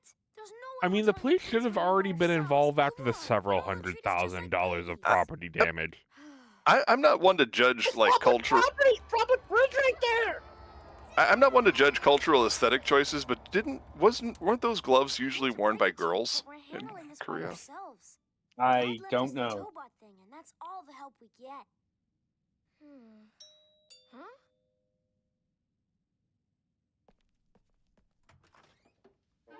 Must be pretty cold with considering their cable net. Okay. What do you mean? Fuck? Oh, I guess you heard about the accident. Don't worry, we're okay. Mom and I were The both- accidental on purpose. Although, I kinda have a weird memory. Maybe I did hit my head. Is your dad home? Our car needs to be Yeah. repaired, and I was hoping he could help. He's not here right now. I mean, he's in his workshop and he's got a lot. to Come do. on. Maybe you could ask him some other time. It's nothing personal. He's just trying really hard to. The focus pink hair and means that doesn't she's like edgy interruptions. and precocious. It's especially for him. And also I the love love how to interest, live. probably. Also, that is a flat I made you this texture. PNG of a salad. No, that's a JPEG. Now, I made you this JPEG of a salad. Go in there. Brother, they literally just pulled a fucking flat texture on that. Speaking of shovelware software, Yeah, no shit. Are they doing a slow no thing? This was a good pick. Oh no, she Yeah. might discover nothing. That my dad's been kidnapped? Maybe I shouldn't barge in. I'll just tell my mom to call him.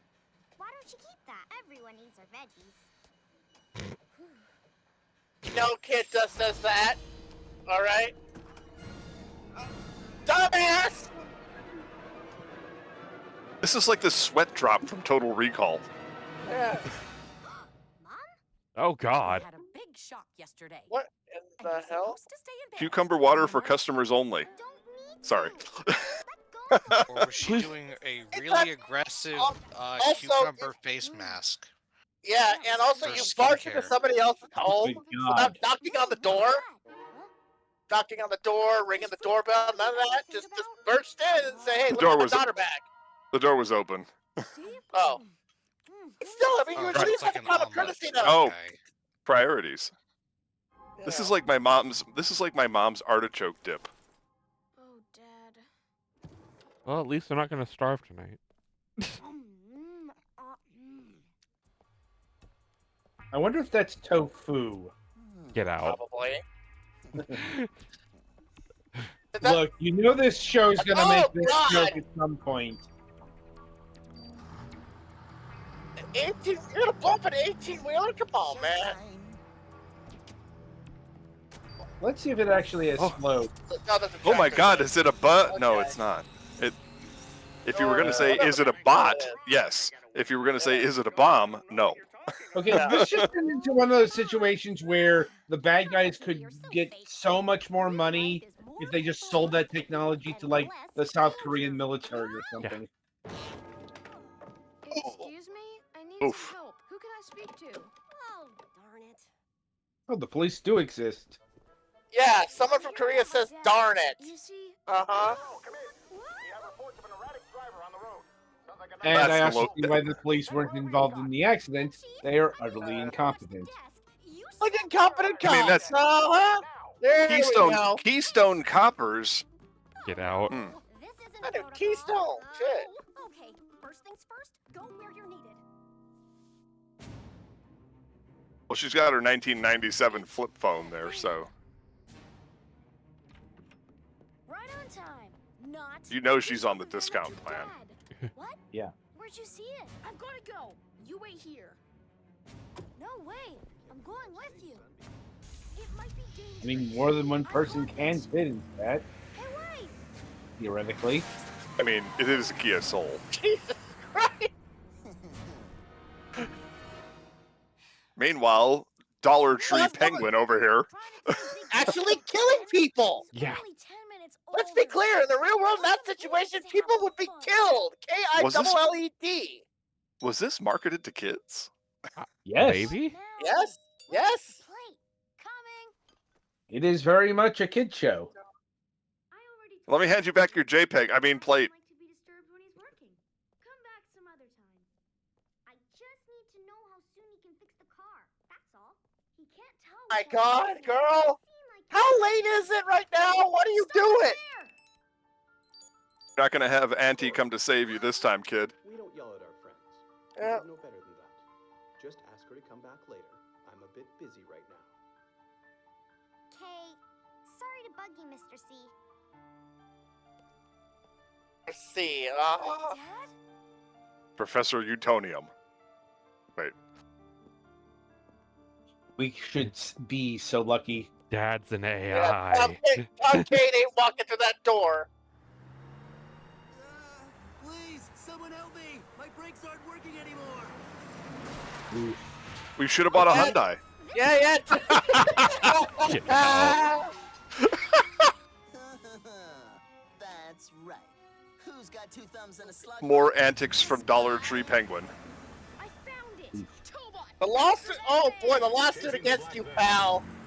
Hey, You're gonna be Dad? bankrupt with the amount of wrongful death lawsuits that's gonna come straight out your ass, He's boy. not here.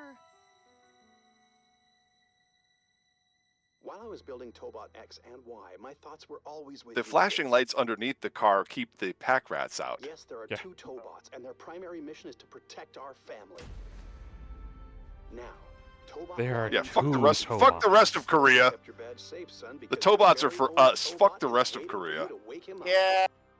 This is Insert your key this in is the a bit emblem of at a the case back of of the car to boot him up. Oh, so you built these for yourself, but don't go bigger than that, huh? Okay. A lot of extraordinarily expensive resources to protect one family. Yeah, no shit. Why do you need it? Whoa. Like That was at goodness least gracious. that was at least a 540. Yeah. Yeah, you're right. Like if another We car should went right definitely through there, help him out first. T-bone right Let me there. know. Goodness. What are we dealing with here? T-bone. Brake failure and broken steering gear. Engine abnormality detected. Estimating. The vehicle will reach a curve and Detailed. crash within 30 seconds. That's okay. Just remove the robot slug. Let's try getting ahead and intercepting. Messing up the fuel injection. We're at maximum speed. I'm losing that truck. Go faster. That's an order. We're I mean, at maximum speed. Oh, 65 You're screaming to a kilometers top per hour is computer, just my not goodness. that impressive. come on. That's it. Switching to manual control. Safety mode off. All right. I didn't even know that a mini could go that fast. And Tobot executes. The target is approaching. Why is the kid standing on the road? What are you, crazy? Where else is he gonna stand? Not on the road? Oh. Possibly Oh my in the God. robot? Tomorrow's headline. Quite clear, nobody Is- dies in this situation, so is- why is- not? Is this actually a Korean production that's making fun of female Korean drivers? Possibly. Probably. Yeah, probably. 90% Because this is chance. targeted to boys, so we gotta make fun of the girls, huh? Oh, we got another GTA 4 moment here. Not too much though. Mission completed. The driver is unconscious but unharmed. Nah, that's not how it works. Except for the bang on the head. And she's Oh dead. no! Of course. Yep. Well, no, because that's gonna happen. Plot He's the convenient. designated comic relief. She will never die. Yep. Yeah, no, Jesus, gravity. use She'd the hit the gimmick. ground by Now- the time this was done. Okay, why are the Oh, yeah. Ghostbusters here? We're having a Sailor Moon transformation sequence. Oh, they're having. No, we got Ghostbusters at home. Can we cut to just the lady's car hitting the That's a- ground? Because good lord, That's there's a a lot. proton You- panic That's charging. the Megazord from Power Rangers in space. Get out of here. That was a Sailor Moon transformation and pose. Wait, hold on a minute. Are you saying Dad made you a copy of Tobot X? A copy of X? No. Oh, God. I like X, but I'm not like X. I'm better. Consider me So good, they have Resident Evil. genuine people How could personalities. you go to the police? You promised you See, and wouldn't. that's why I told Bumblebee's you I vocal am. cords We have to got find out disconnected. ourselves. Things aren't as simple Yeah, I as until still am Transformer mad. I am 1. still Because mad you about find ways that. to complicate them. Well, Transformers 1 fixed it in the completely opposite way. I knew it. Bumblebee Yes, that deserves is, to I will, have his I will concede that Bumblebee and That's Transformers 1 is kind of annoying. And that was the end of Tobots. And that is a thing that we just watched. Yeah, Yes. yeah. There that is was- so much more Tobots, but we'll save that for another day, maybe. assuming we don't get DMCA'd to hell. Yeah. I think we were talking so much over it that it's impossible for the AI to actually detect it. Maybe video. I don't know. We'll find out, won't we? Yeah, we we're could gonna we could find- we could make that argument. I'm just telling you that we made Yeah. we made more than 80% coverage of the commentary. I don't think anyone heard the dialogue in the Yeah. show. Yeah. Oh no. We had things to say about Tobot, if nothing else. I Good mean, it Lord. turns out when you're trying to do Kia Transformers, it's very, very funny, Yeah. especially on a budget of a waffle. Yeah, bro, that was pushing it. Oh, anyway, it's time for entertainment news. Indeed. Will you be So, entertained this week? Are you not entertained? Same brain cell. I mean, how entertained are you over massive corporate takeovers? That's the question. Is it I bloody? am so tired of this billionaire dick measuring contest, especially over between Netflix and Paramount over Warner Brothers. Yeah, but we're really now in the thick of it because Yep. the eldest boy finally was forced to raise his actual offer Yep. the other day. By $1 per share. Yeah, it was just $1. Yeah. But that just tells me, yeah, they're gonna lose because, like, Uh, apparently, like, here's the. Go ahead. Sorry. Let me finish. so apparently, where Paramount really needed to raise this was $34. Well, that honestly, that would be to put it in a place where Netflix couldn't match. But here, the real question is going to be: does Netflix raise it to 32 or 33, or is that an overpayment for them? That's the question. We'll find No, out it is- quick. No, it isn't. No, it isn't because Netflix isn't paying the same amount for the same amount of assets. That's a key difference. They're Because- buying. They're leaving a couple of parts on the table. They're leaving Discovery on the table. They're only Yeah. buying what will be Warner Brothers after the split. And that's why their share price is like 28. but it's like it's more concentrated or something like that. They are like the individual shareholders are going to get more money for their Netflix buck, like, and that's why they not necessarily need to raise it to 32. They may need to raise it to 30. I don't. We have yet to see the counteroffer, but this probably is the Ellisons' last best offer.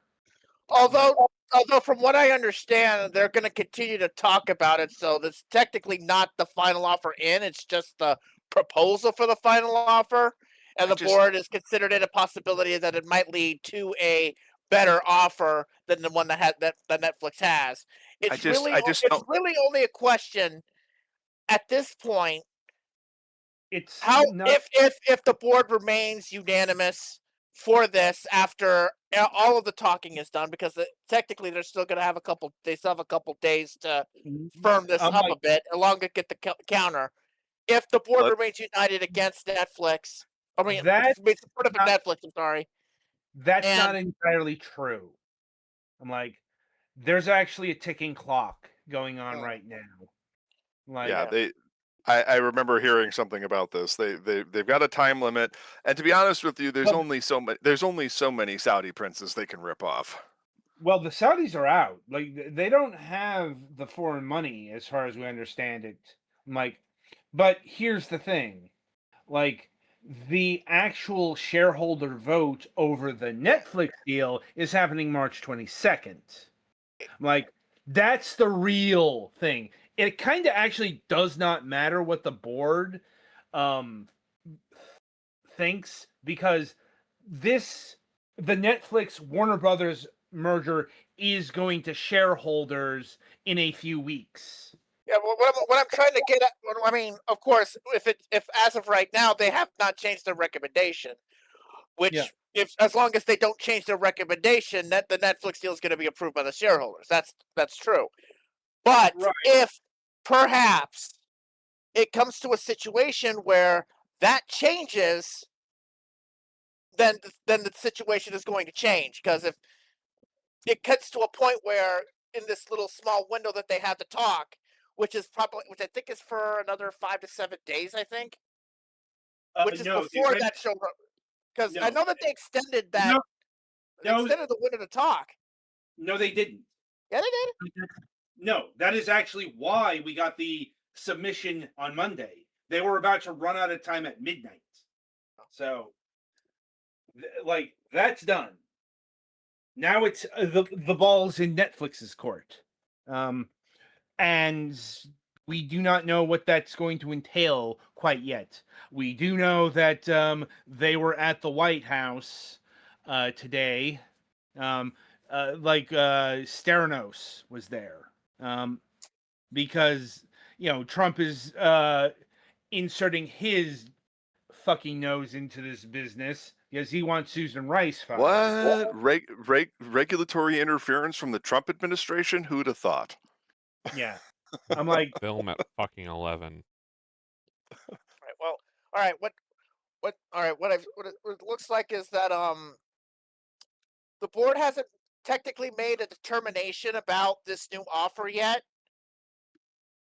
So technically the clock has not started yet, but once they do make the determination, which could come at any time, then Netflix will have 4 days to counter that. The time to count. I mean, they don't have to wait for the announcement to match the bid, but like there's a little bit of time here. So, right. I mean, I guess the real question.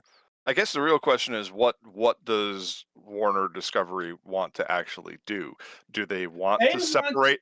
Do they want to separate, or do they want to stay together? That's the thing. That's the thing. All of the board, the shareholders, like, they want the Netflix deal. Like, 80-90% of the shareholders want the Netflix deal right now. I'm like, how much this changes the equation? Hard to say. Here, the other thing we don't know is the actual details of the Paramount proposal. Like, and that's what they basically said. It's like from what they stated from what they've seen so far, it is a better deal and could possibly lead to a quote company superior proposal, which is a part of the merger agreement with Netflix. Is that if there's a situation where Paramount comes up with a company superior proposal, then the situation changes, and then Netflix can make a counteroffer. But they have not necessarily made that determination yet.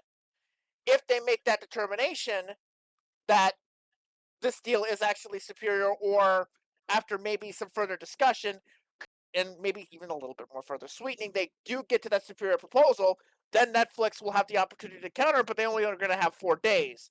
Now, they probably are working on a counter right now, I have to assume. They've probably been working on it for a while, because keep in mind, Netflix actually granted the waiver to Warner Brothers to talk for a week. So I think they've been anticipating things. Of course, this extension was, of course, of a situation where they're like, okay, prove that you can put forward a better deal, and well, apparently they might have. So that's the question there. But yeah, the point of the matter is this: the first thing we have to wait for is the ultimate decision of the board about this offer, which they have not made yet. Number one. Number two. Does Netflix counter, and if so, what is that counter? And then number three, does the board's recommendation for the Netflix deal get reversed or pulled back in any way, shape, or form before that shareholder meeting? Those are the 3 questions that we have right now. And who knows at this point? And the 4th question really is, like you said, do they want to take a deal that seems to be the more superior deal financially, but might have to deal with frickin' Trump shit for over a year probably, even though they'll probably do well for the rest of the world? Or do they decide to cave? Do they decide to acquiesce? Do they decide to bow down? And do they decide to simply take the money and run? And don't really give a damn about the future of the company and just want to take the money? That's the question we have on the table here. My big concern is this, that the reason for, let's go back to the old Disney merger. The reason that they dithered, Disney Fox merger, the reason they dithered so long on vertically integrating Hulu 100% into their operations was because they had just completed a massive merger deal and did not want to commit the finances, the resources, to acquiring yet another company while they were still trying to figure out what to do with the initial assets they acquired. So the question is, does Paramount Skydance actually have the chutzpah to do this much vertical integration all at once? Or the thing are they in trouble? Or would it put them in trouble? See, the thing is, they probably believe they can do it. That's the thing. It's like they probably think. Yeah, copium is a hell of a drug. Let me stress. They are probably crazy enough to think that they can do it better than Disney did. They're crazy. They're insane for thinking this, but this is probably what they believe. Now, if they were able to put it into practice, we are going to see the fact that they do not have the capability of doing it better than Disney, and they're going to literally eat themselves alive trying to do it, because there's a lot more mess involving this than even versus Disney Fox. Yeah, I can't see them becoming anything other than an Ouroboros here, eating their own tail, because I mean, they're not only buying 2 large media companies back to back, but they're buying highly leveraged media companies. And there's nothing that have a lot of red on their ledgers that they're going to have to pay off.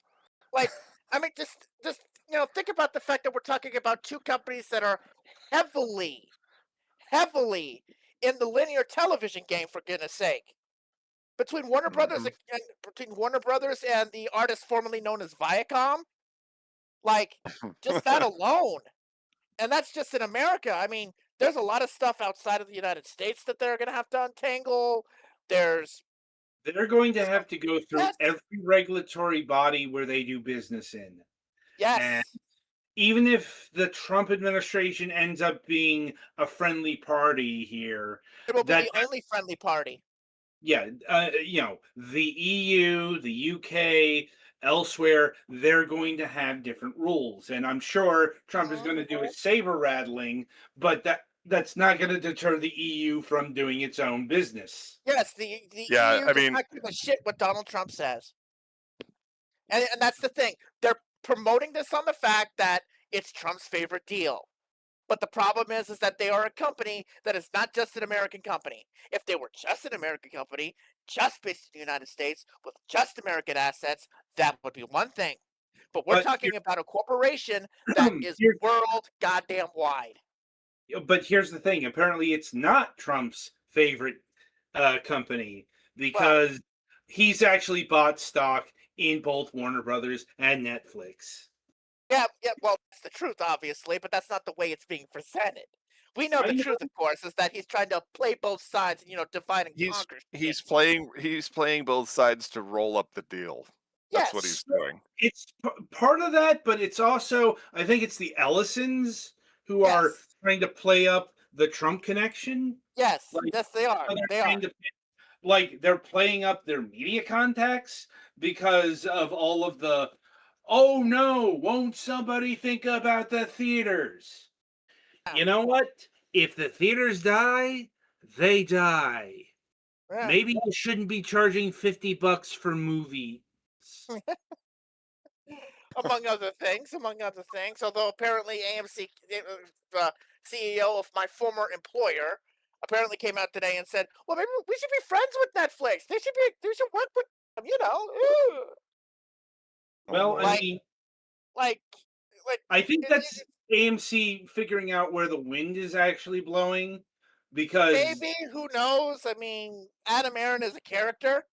Let's just say. It's also Netflix has gotten less ornery about theatrical releases because they have we to. got the first 2 episodes of One Piece season 2 heading to theaters.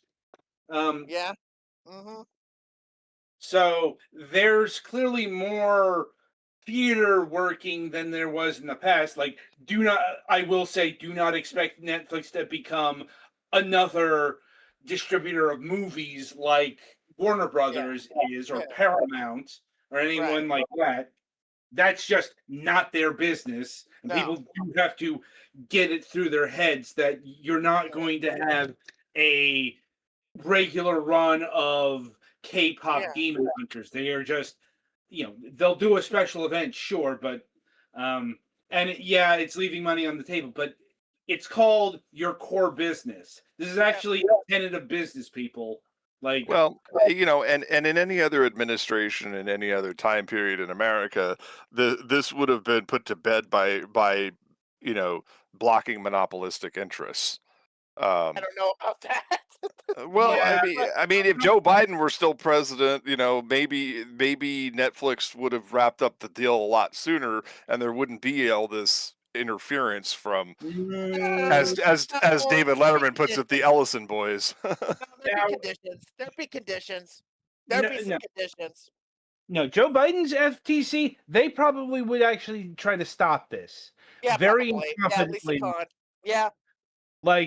They tried like hell to stop Activision Blizzard from being acquired by Microsoft, and they utterly failed because they made just the worst arguments in court. Yeah, that's the thing. That's the thing to think about. Well, I mean, incompetence is one thing, but I'm just saying that they would have tried to adhere to the law. Right. Fair enough. Maybe the Biden administration is not the best example, but if Obama was still president, there might have been a little more trouble for monopolistic interests. Another reason why Warner Brothers may not want to step in with Paramount, they just announced their finances for the 2025 fourth quarter. Yeah. A net loss of $573 million. Oh my. Paramount ain't no spring chicken neither, by the way. No, 'Cause they this is also, Paramount. but yeah. Oh, this is Paramount. Okay. Yeah. Yeah. But yeah. Yeah, Warner Brothers, they're actually business-wise, they're doing well. Like they Because Warner just had Brothers to, is a stronger studio than Paramount is. Wink, wink. yeah. Well, they definitely have more franchise potential if they're looking for tent poles. Yeah, their last, I think, 6 movies in a row have been number 1 at the box office opened up. Yeah. If I recall correctly. So yeah.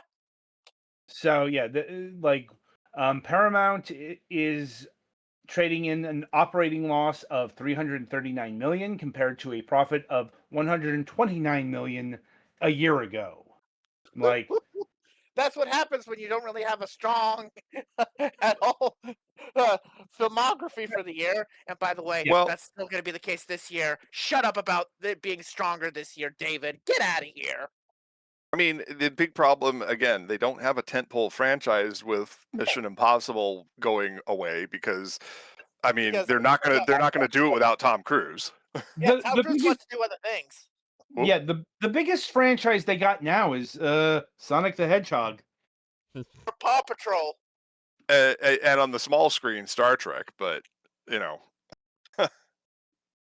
And So- you know, they got a few things like SpongeBob, but even that, That last movie bombed. Nope, not anymore. yeah, Maybe on television, but not on the big screen. yeah, and they're trying to make another push for Teenage Mutant Ninja Turtles. So We'll stay tuned on that front. no, I just hear the udders swelling because they're milking this to death.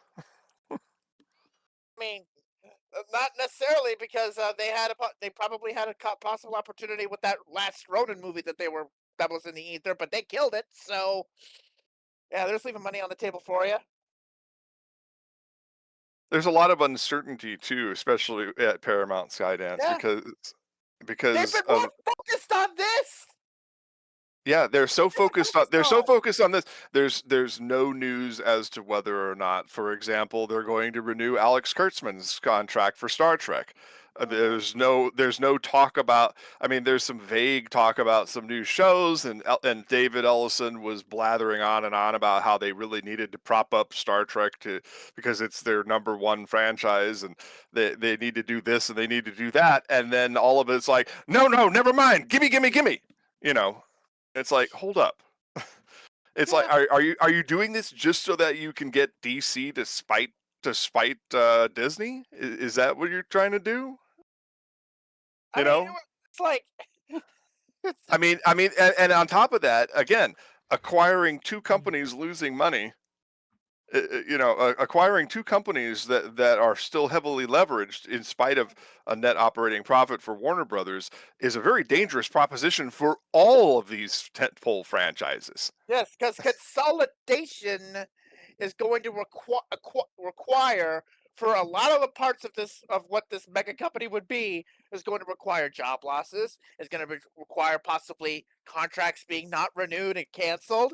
It's going to be requiring possibly projects to be left on the table because we can't afford that.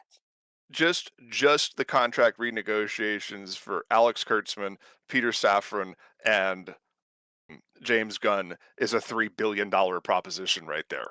Yeah. And if one of them decides to walk, maybe because of political thoughts, and some of them maybe, but if one of them decides to walk, that's it.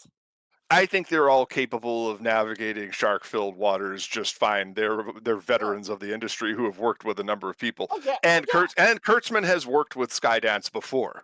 Yeah. Well, he can work with Skydance, and he probably might do a deal then because he has that relationship. But everybody else, yeah, but he's already there.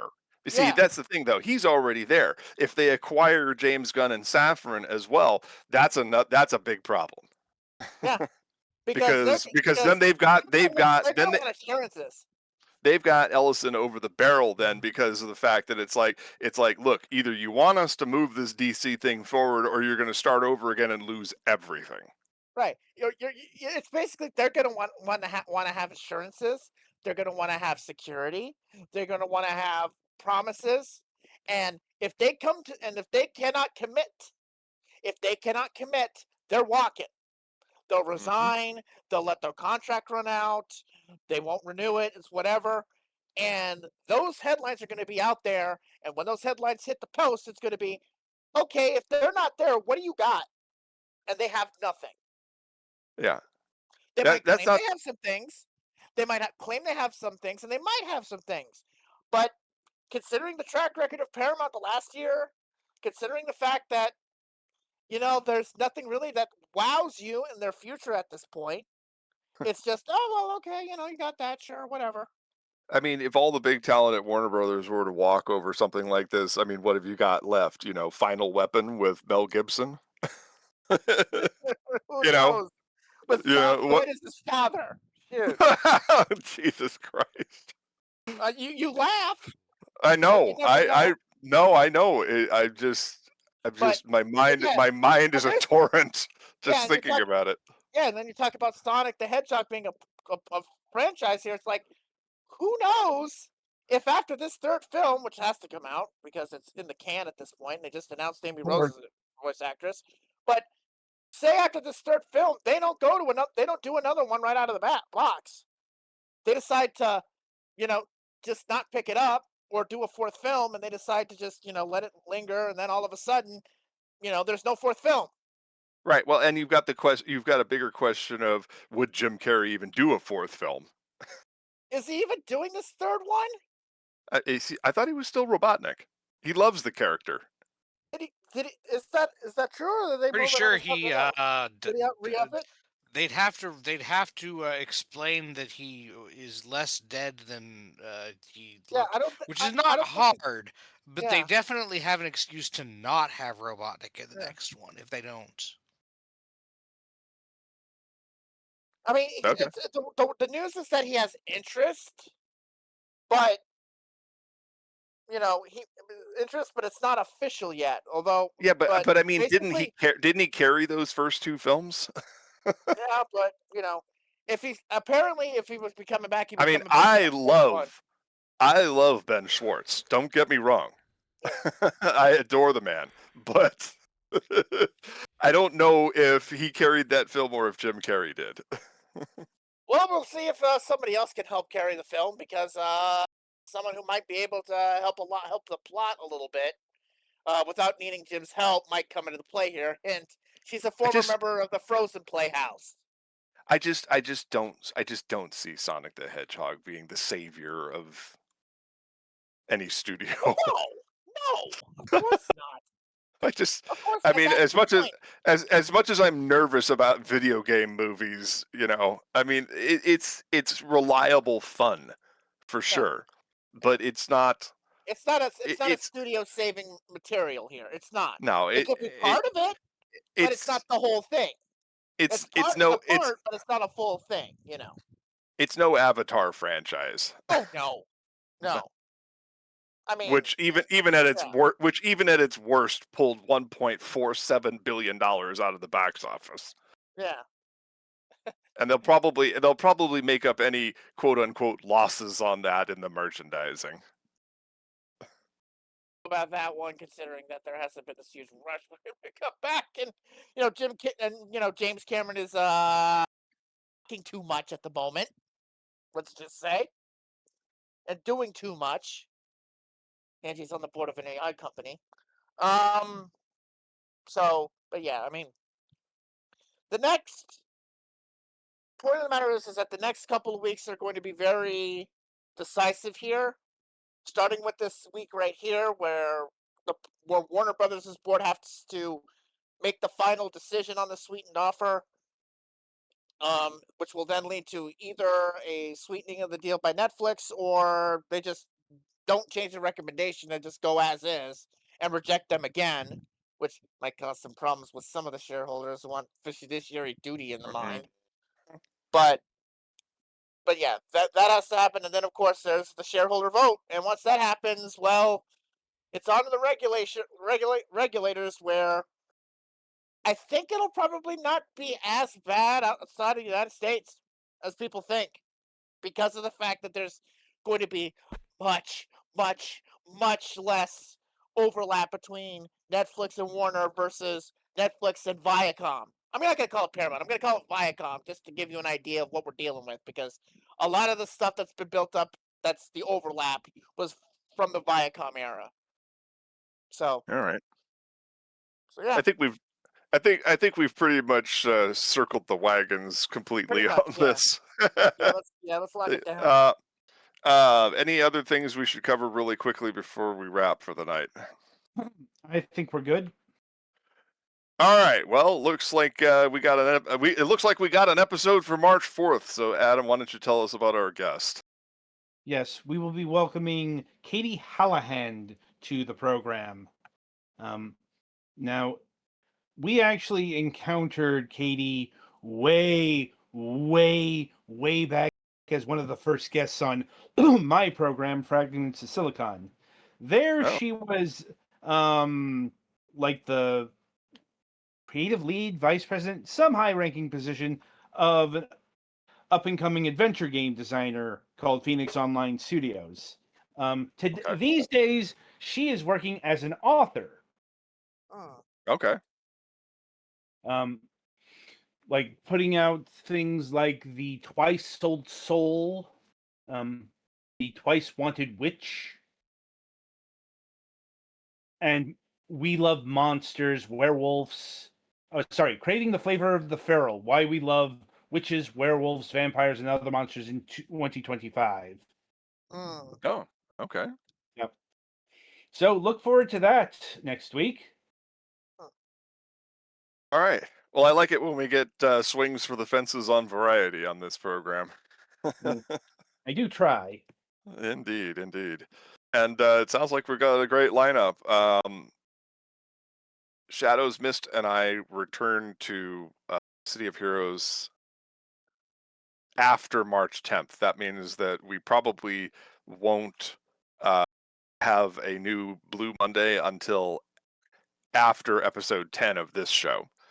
So it's just more Petty Fan and me playing Final Fantasy 14 on Tuesdays.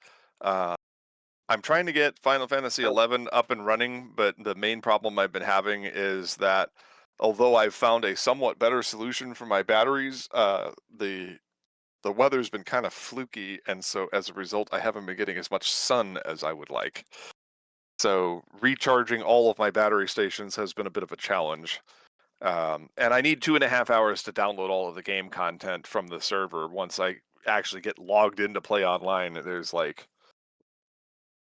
48 gigs worth of stuff I got to download that takes forever because their servers are ancient. But I'll keep you posted on that, and maybe we'll do some mobile mayhem or something in the interim using my phone. I got to get a new USB-C to HDMI adapter because games like Umu Musume and stuff like that are on my Android phone, which is USB-C, and my iPhone XR is kind of for running mobile games. That's it for this week's episode. Again, special thanks to our guest, Maxx of Smashing Salmon. We really had fun talking about shitty Wii games. We'll see you all next week. Until then, I'm your host, Mac Paladin. Thanks for watching. Stay safe out there, kids.